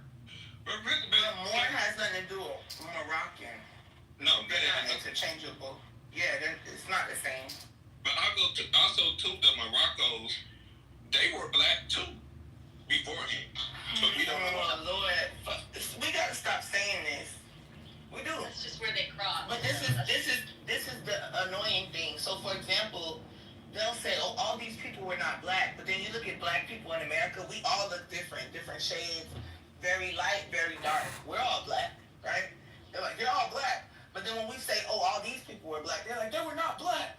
Because I don't know if they think black means dark or what, but it's funny how there's no differentiation in between the blacks in America, right? Or the Africans on that. They're all just niggers. So that's why I said it's very funny. Like, I don't like talking about this. American thing. Like, black Americans look completely different than, like, African, like, Nigerians and stuff. But they'll tell you we're all just black. Difference. Right. They're ignorant. It's America. We're all retarded. Yeah, we are. Even us. If you watch the original, like, Gladiator, Morgan Freeman was walking around in his turban with the blue, like, cloak on. He was a Moor in that movie. Yeah. I remember. That was a good movie. He whips out the telescope, and the Europeans like, "Where'd you find that technology?" Oh, dude, they were super advanced. We're all black, right? I know exactly who we got it from. Yeah, when black people are like, we taught you how to wash your ass. They don't even know if they come from that group, but they usually talk about the Moors because they're very clean, and that was a Muslim thing. The Moors taught Islam. I'm a descendant about Muslim. You know, but the thing is, Jazzy, you Islam gotta has nothing to do with being a Muslim. Yeah, but you gotta read the Seven Seal Quran, not the Holy Quran. Right. Because the Seven Seal Quran is completely different. I agree, and Muslim is completely different from Islam too. I don't think they're synonymous either. His turban with the blue, cloak on. You guys explain that. A Muslim adheres to Islam, does he not? So good this whole time you believe that you pray to a black lady? No. There are different depictions in that's supposed to be Catholic, bro. Marian devotion. You can't say no. But yeah, I think the Black Madonna is a very beautiful devotion. It's great. Yeah, it can. Matter of fact, I should buy a Black Madonna icon for my house. Maybe I should. It's very mysterious too. There's like kind of a magical, like the Black Madonnas are also often tied to miracles and so there's a very mystical element to these Black Madonnas. And I don't even know if they actually 100% know like the full history of the Black Madonnas. And they really look like the actual statue Black Madonnas, like the one I saw. I remember it doesn't look like it's African. It doesn't look like that. It looks like just a regular Mary, but she's just like black, pitch black. Wait, huh? She's saying that the painting doesn't really outline phenotype, right? It's just your standard depiction, but the skin color's darkened, and she. Yeah, it wasn't a painting I saw. I saw an actual statue, an actual Mary at a church. She was at the where the altar is. She was there in Spain, and I just remember it was very small. She was like pretty small, and she was black, very black, but not like African black. It was more like just painted black. Say that again, Ollie. She was like she was black, very black. She was like American. I always believe that. I'm like, why are you saying black that way? Right. Yeah, she's not a lot of English. She's not African when she's white. Black American. No. She was like, if you literally made a statue of me and made me black. I'm just kidding. What you're saying is she wasn't black, they just made her black. Maybe. I don't know. I mean, I know it will make y'all feel better. That's what I'm saying. So listen, y'all. White people don't give up this. White people don't give up this narrative because it's almost like, you know, when they started making black Barbie dolls so that black girls had representation. If they take away the whiteness from everything, white people will crumble. And I'm not just saying this. I hear it. Because as we said, the Black Madonna is it's specific to Poland. The Polish people devote their to the Black Madonna. Catholic and Orthodox. Yes, but look up the Black Madonna. The most famous one is in Poland. It don't It's a matter Polish if devotion. it's related to You're not Catholic. You know what you're talking about. Yeah, but it's true. And even if I keep telling you, the real story is that black people came from Europe and white people came from Africa, and y'all did a switcheroo. You're bugging. I'm not bugging. If they say Neanderthals came from Africa.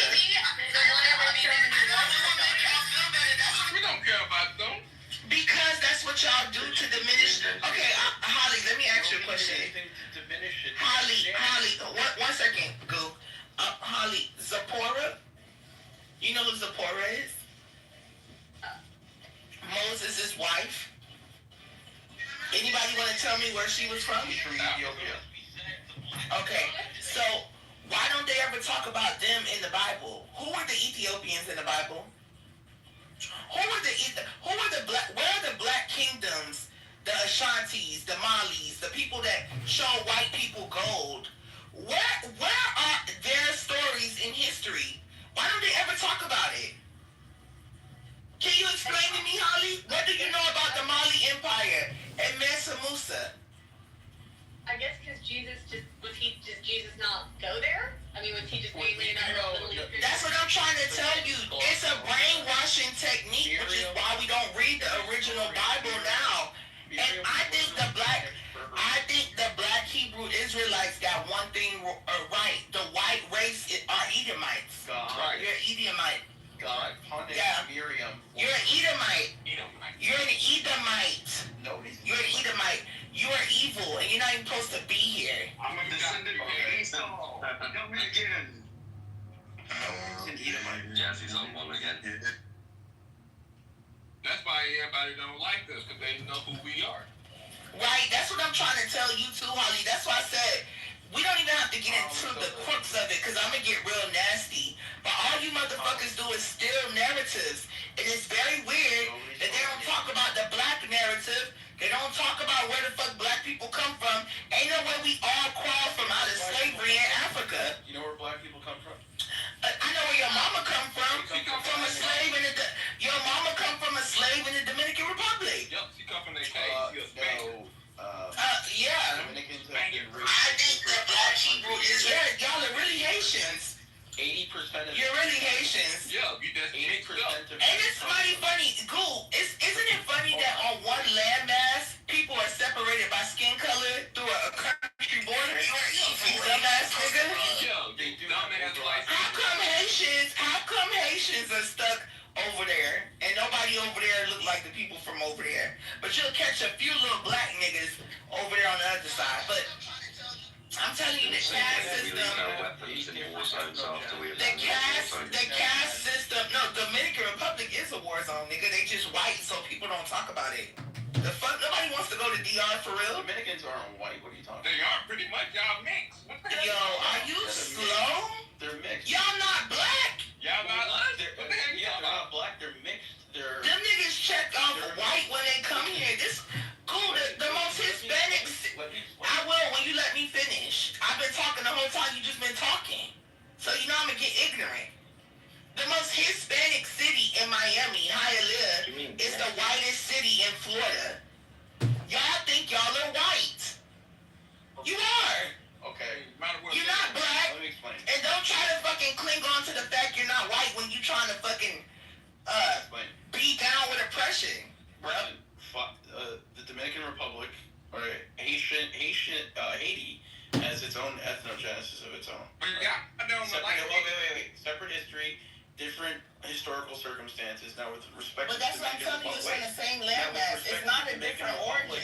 It's not a With different respect to origin. the Dominican Republic, Cuba, and It's not a different origin. You know what? That's what I'm telling you. You're so dumb. Even when the Spanish people used to come over on their conquest with the conquistadors, they had so many races on the ships. Anyone that claimed Catholicism could come over. Can you listen now? So this is why I don't like Catholics. Y'all are brainwashed, bro. Catholics are brainwashed. You believe this racist ideology and you believe the stupid doctrine that they tell you in church. You attacked me before I could. I didn't attack you. But let me But finish. Charlie, but you gotta understand this They though, are right? not white.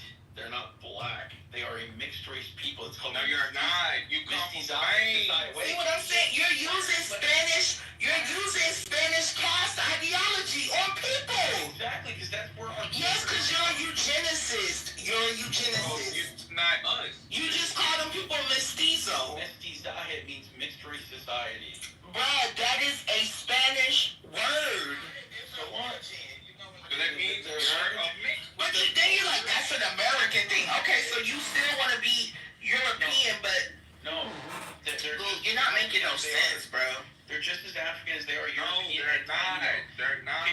Okay, I'm sorry. Can you let me explain? They've been race mixing for 500 years. 80% of Dominicans can trace back their ancestry to a Spanish man and an African woman.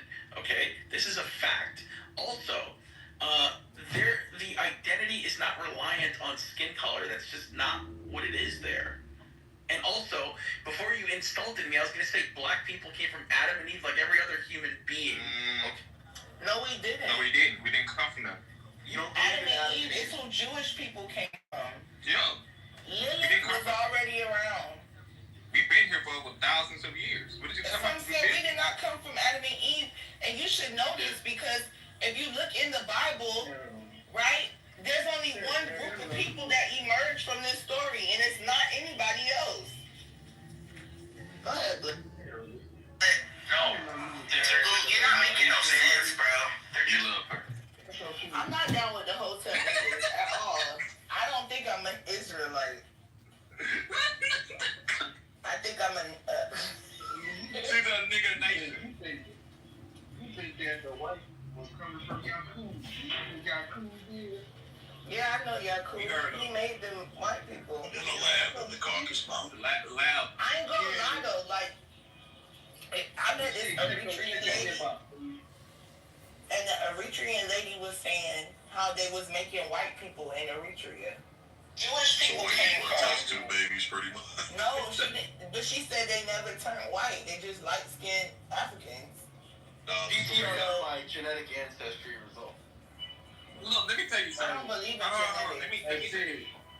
Let me say this to him. Like, let me say this to him. Check your inbox. I got some funny shit, some volume shit in there for you, man. For your next masculinity.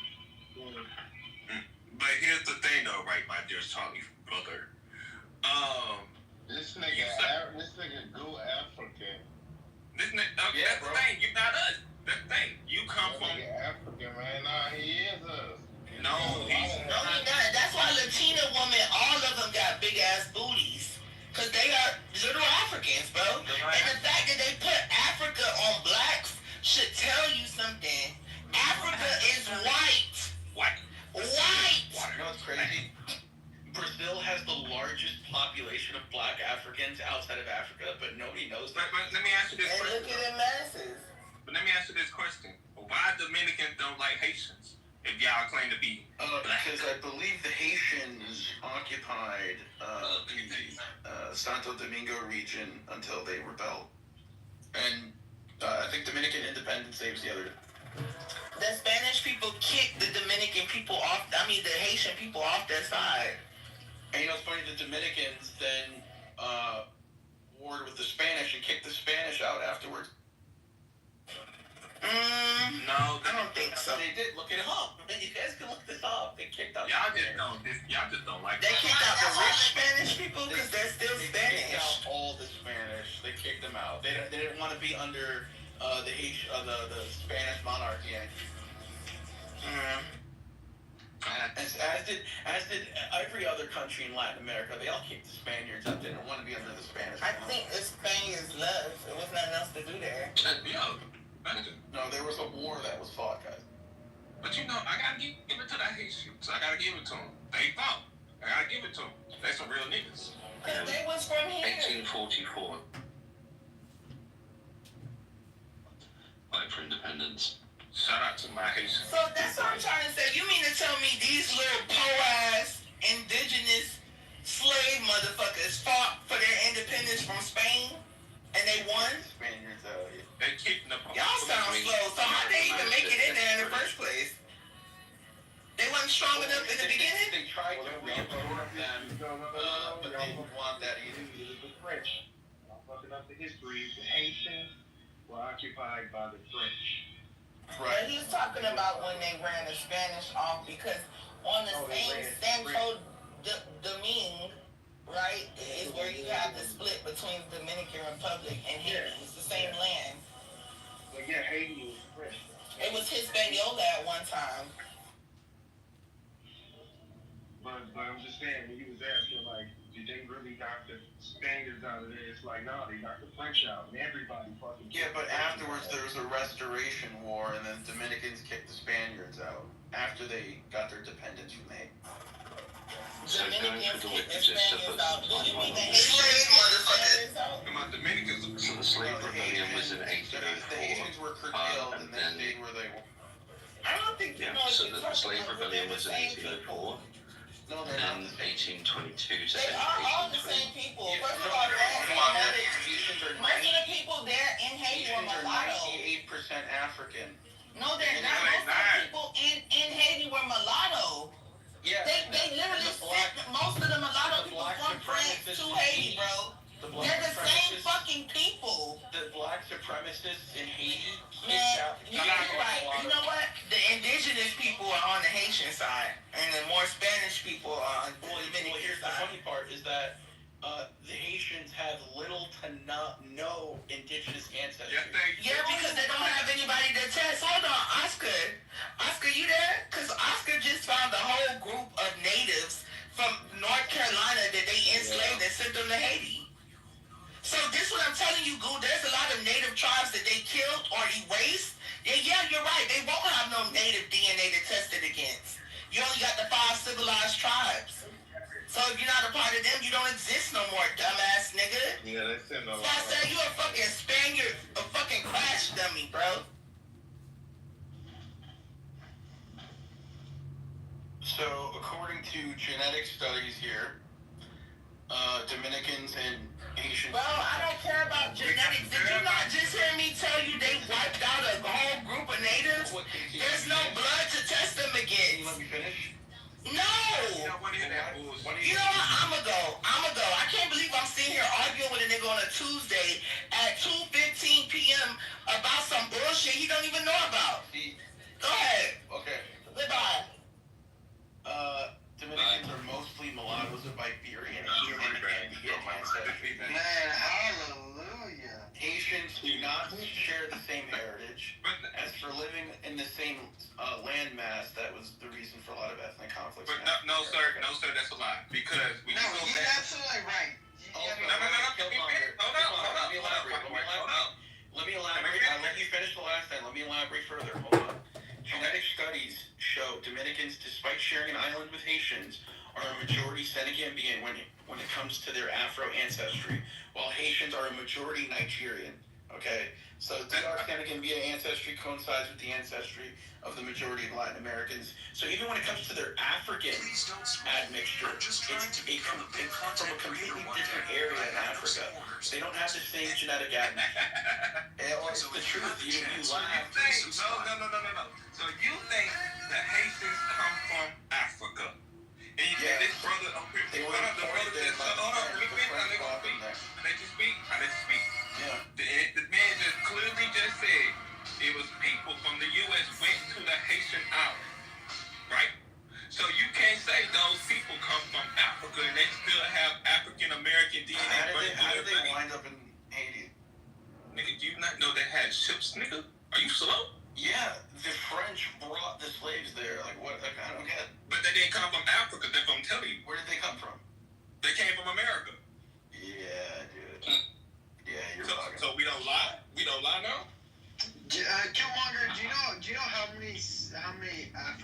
brought to America. No, let me tell you something. First of all, let me tell you something, Keegan.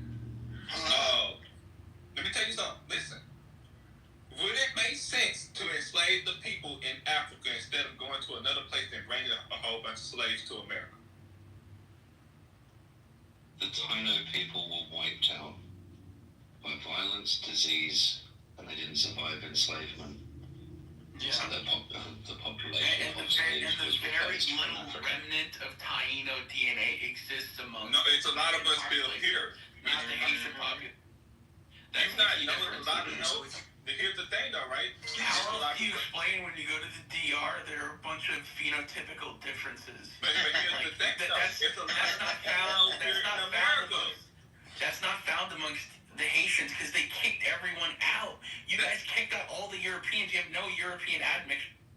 But what I'm telling you is there's a whole lot of Tainos here in America, too. And they still the same. No, they're not. Oh, I'm lying? Yeah. I'm lying? And I guarantee you the people within the United States that have Taino. They was here. Let's change the topic.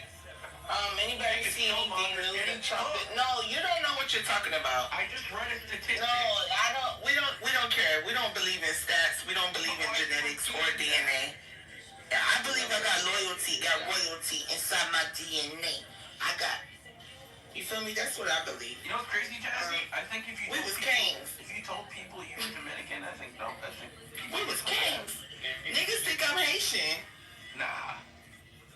They do. You could be Dominican. I could be Dominican or Haitian because it's one island with the same people. I just explained, no, those are they're two different people. They're the same shiny skinned people. One just lighter. That's it. So can you tell? That shiny skin. So, wait, so you mean to tell me that you can't tell a Haitian from a Dominican? Not a black one. Not a black one. Shout out to my dark-skinned Dominicans. Well, even the black ones don't have the same. Look just alike. First of all, I think you only seen a Haitian on TV. You must not know different Haitians. I know Haitians that look just like Black Americans. I know Haitians that look hard-faced. And of course, I know Haitians that look like Beyonce. And there's no denying that there are some genetic overlaps. Absolutely, they share an island, right? Yeah. But the standard, okay, is distinct. No. Yes. A lot of those people. The Haitians haven't been mixing for 500 years.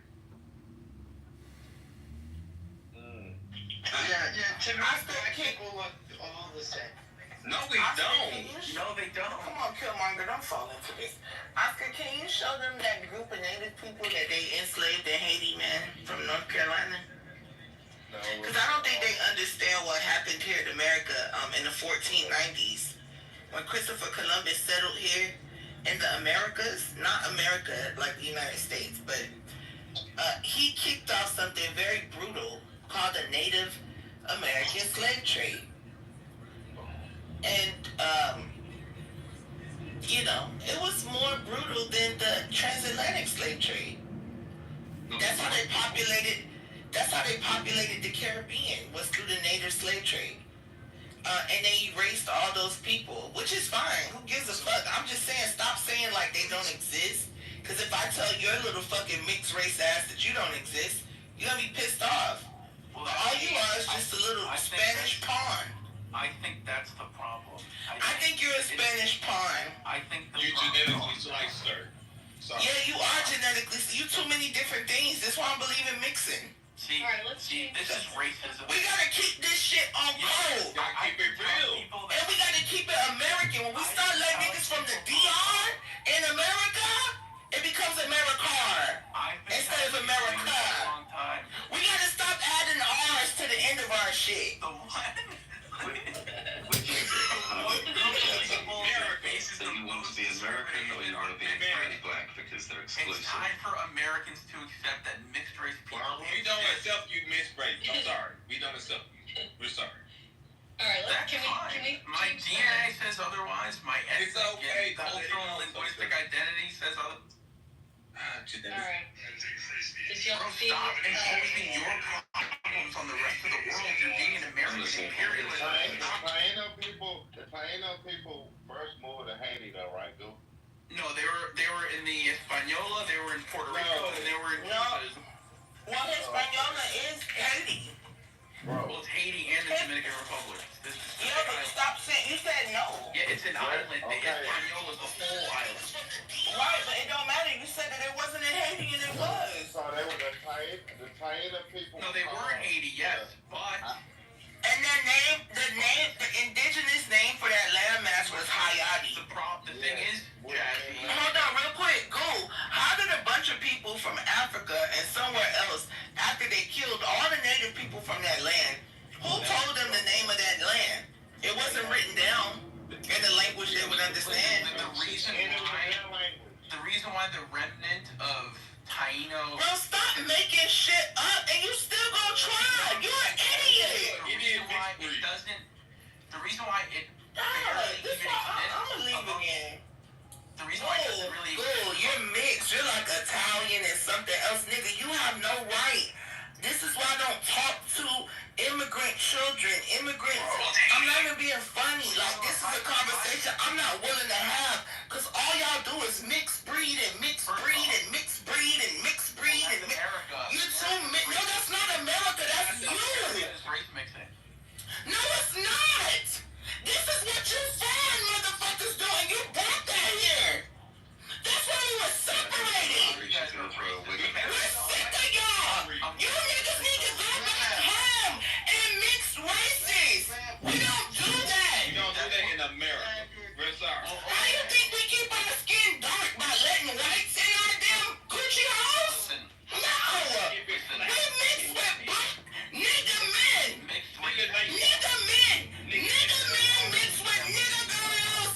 We make nigga kids.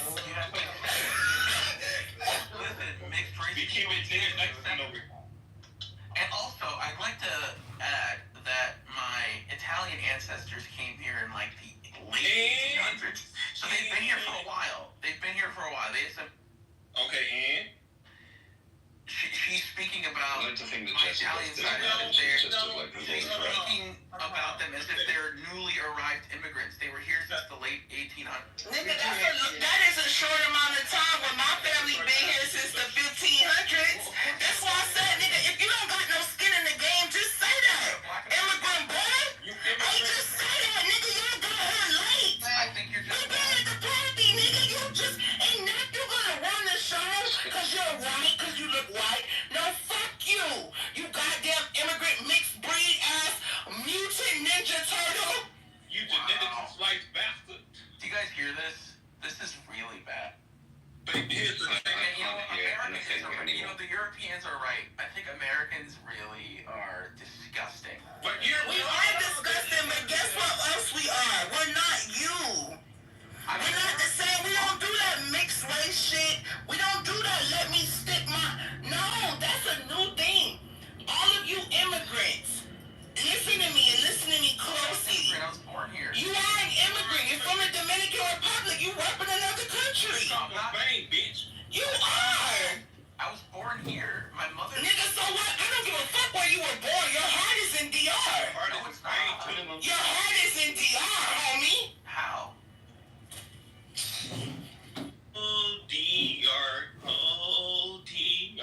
His heart and I don't get it. Like, you only identify me with one side of my ancestry. Like, what is this? I don't know if you talk about the black Sicilians you come from. You want to talk about that? In fact, listen, I'll take it a step further. On my Dominican side, I'm probably a descendant of Christianized Moors. I think the Moors were never Christianized. Yes, they were. Most conquistadors. You're an idiot. You have no idea what we're talking about. No. Let me finish.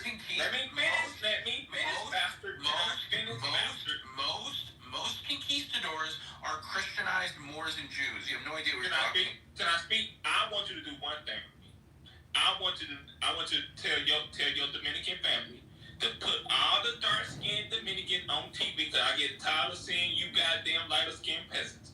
I ain't no lie to you. I need to see my melanated brothers and sisters. And they're not your brother and sister. Yeah, my melanated brothers. No, they're not. There isn't no distinct. Listen, like for example, the term Afro-Latino. okay? This is preposterous. There is no Euro Afro Latino. It doesn't exist, okay? Huh? The darkest skinned Wake Cuban. that up. Shut up. Hold on. The darkest skinned Cuban is no different culturally from the lightest skinned Cuban, okay? They're both No, the they're same, not. They're the culturally same. speaking. Yes, they're both the same. That's why I said they're not like a black American. And here's the best part too, is that the white passing Cubans also have varying degrees of African admixture in their DNA and in their culture. Okay, so again, are they Afro-Latino? No. Or are they not because of phenotypical differences?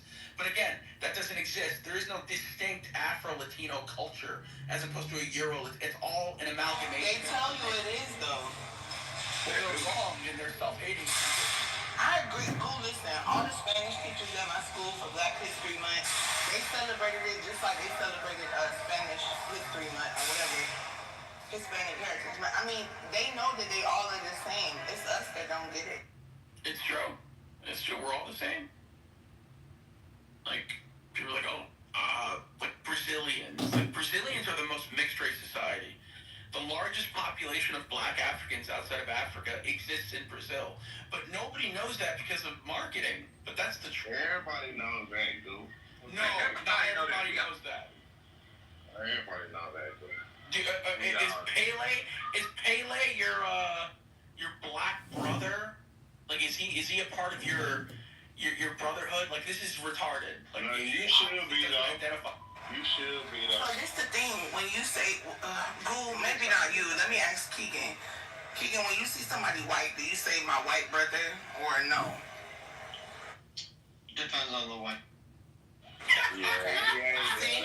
So this my thing, this why I said black Americans gotta get smarter. You gotta stop accepting everybody because they, you ever heard all skin folk ain't kin folk? That's real. Look, I do think that we should black Americans. The Italians we shouldn't, but the Greeks we should. Well, the Greeks. So there's some Greeks that look no different than Persians or Arabs. Like. Yeah, but they're just not degenerates. That's what I'm saying. Like, the only reason why I shouldn't accept Italians, they're just degenerates. But continue. Look, man. Race, as it's proposed in America, which is an identity based on phenotype, really needs to stop, guys. Like, it's outdated. It's archaic. Black Americans are their own unique people. They have their own ethnogenesis, their own culture, right? It's an outgrowth of historical circumstances, of course, which is why they identify as Black Americans. No. White Americans. Yes. No. Ooh, I'm about to show you something. I'm tired of showing y'all the same link Black every damn Americans day. can be treated as their own ethnic group. They are. Yeah, but you gotta understand, black has nothing to do with Negroes. A Negro and a black are two different things. You know that, right? I think the concept of a Negro is stupid to begin with. Click the link in the chat. Click it.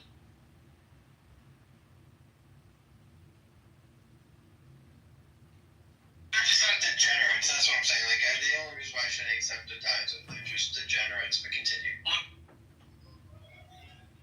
I want you to read it out loud too, because I don't think y'all get what I'm saying. Like the classifications of people change so much. Like we don't know what the hell we be talking about. So it's my understanding that you're trying to say that that first of all, your Italian people wouldn't even been white back in this time. That's true. They would have been labeled as black. That's true. That the Sicilians at one point were labeled as black. It's true. That's why I said stop trying it. The skin color. This is a new thing. But Jazzy, this is why I think we should just retire those terms, because it's just an ever morphing, ever changing terminology that's just applied for political purposes, right? So, do you think a newly arrived Venezuelan who looks like Oscar is of your ethnic kin? Of course he's not. Like, it's... But that's what they've told us, Goo. Yeah, and I think it's time that Americans stop internalizing the commands of the state. The state? Yeah, this is what's being imposed on people from the American government. Look, Brown versus School Board. When Brown versus School Board was initiated by the Supreme Court, the race became the official category of the mind for America. opposed to ethnicity, right? Which was a more accurate description. It wasn't accurate if they was calling everybody fucking black, goo. Yeah, and this is something That's stupid. It's stupid. It is stupid. But I'm trying to tell you what's even more stupid is that when they use colored people, people get mad. But colored is more accurate, right? It's more, because then you can break off from there. What color are you, right? Well, we're brown, we're this. But to just like call people black and they be like, y'all are all the same. Black is gonna unify people just like white is. So now you got people going by white that was never white before. It just don't make no sense. Yeah.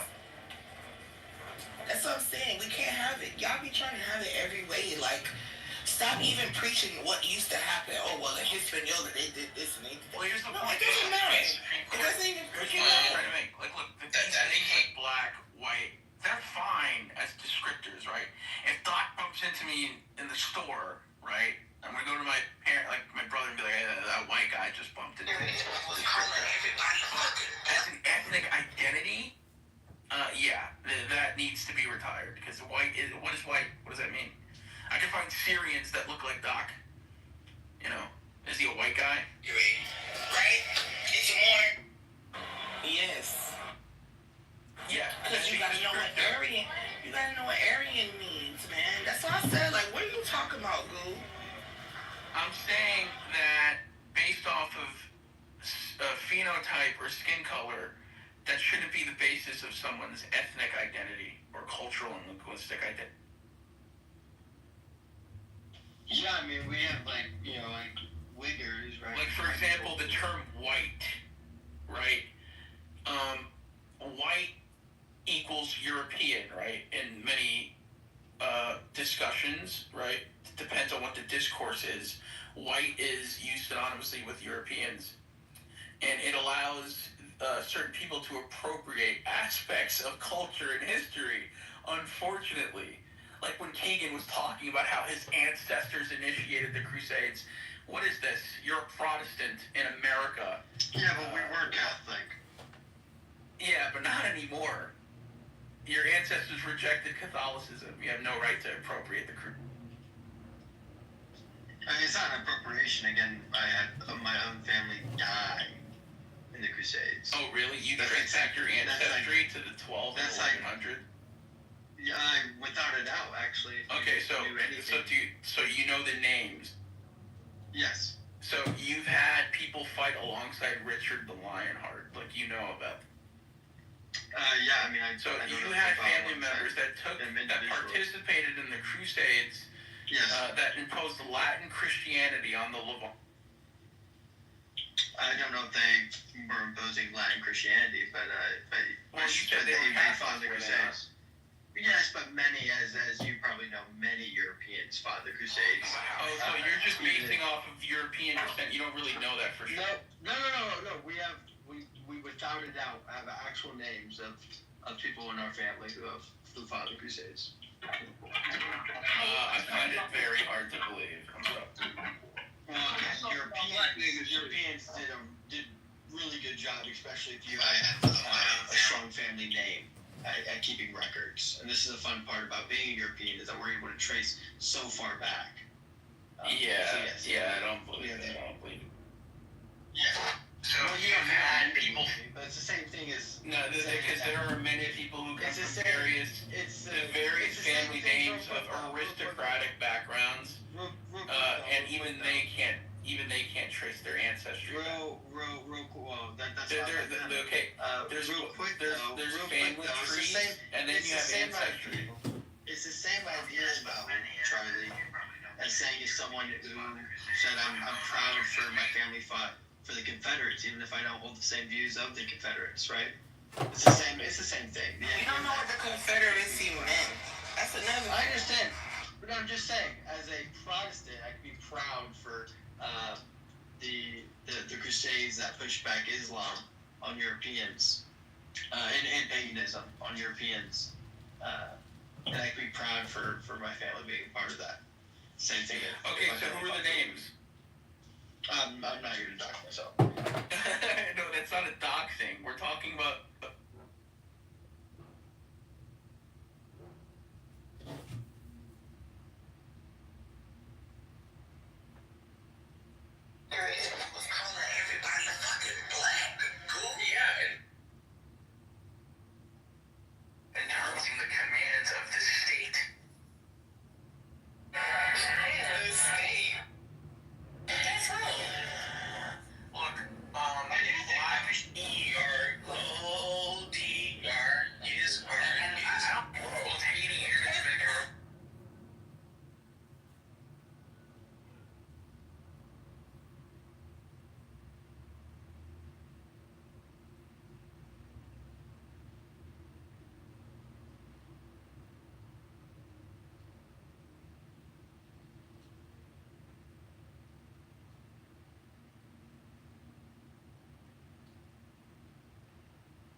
Please don't scroll.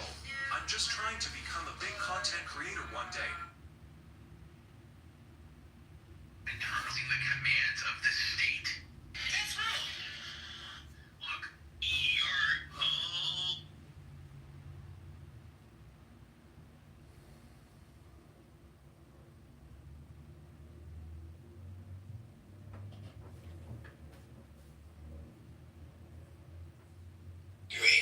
Right? It's more, because then you can.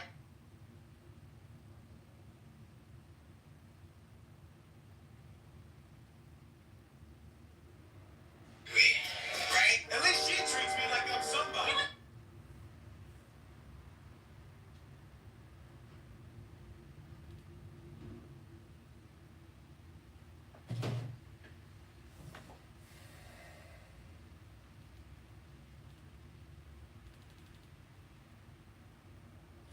yes, but Benny, as you probably enforcing the commands of the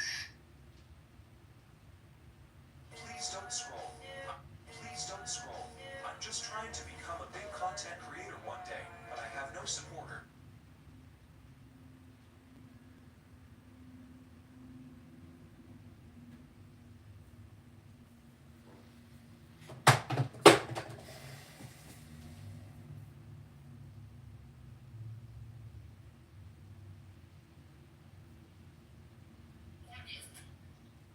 No, they were not tortured. They were all science. They were not bugs on the horns. They were. Okay, everybody, welcome to Mean Movie. Go to Mean Movies.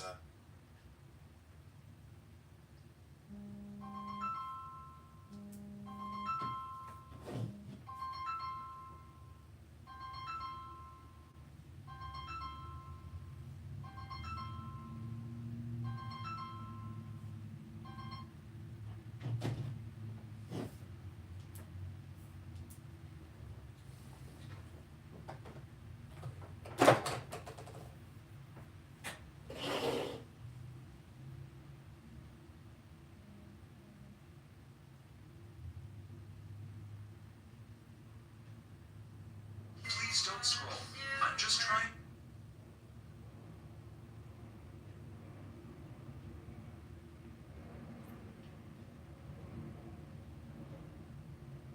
Please don't scroll.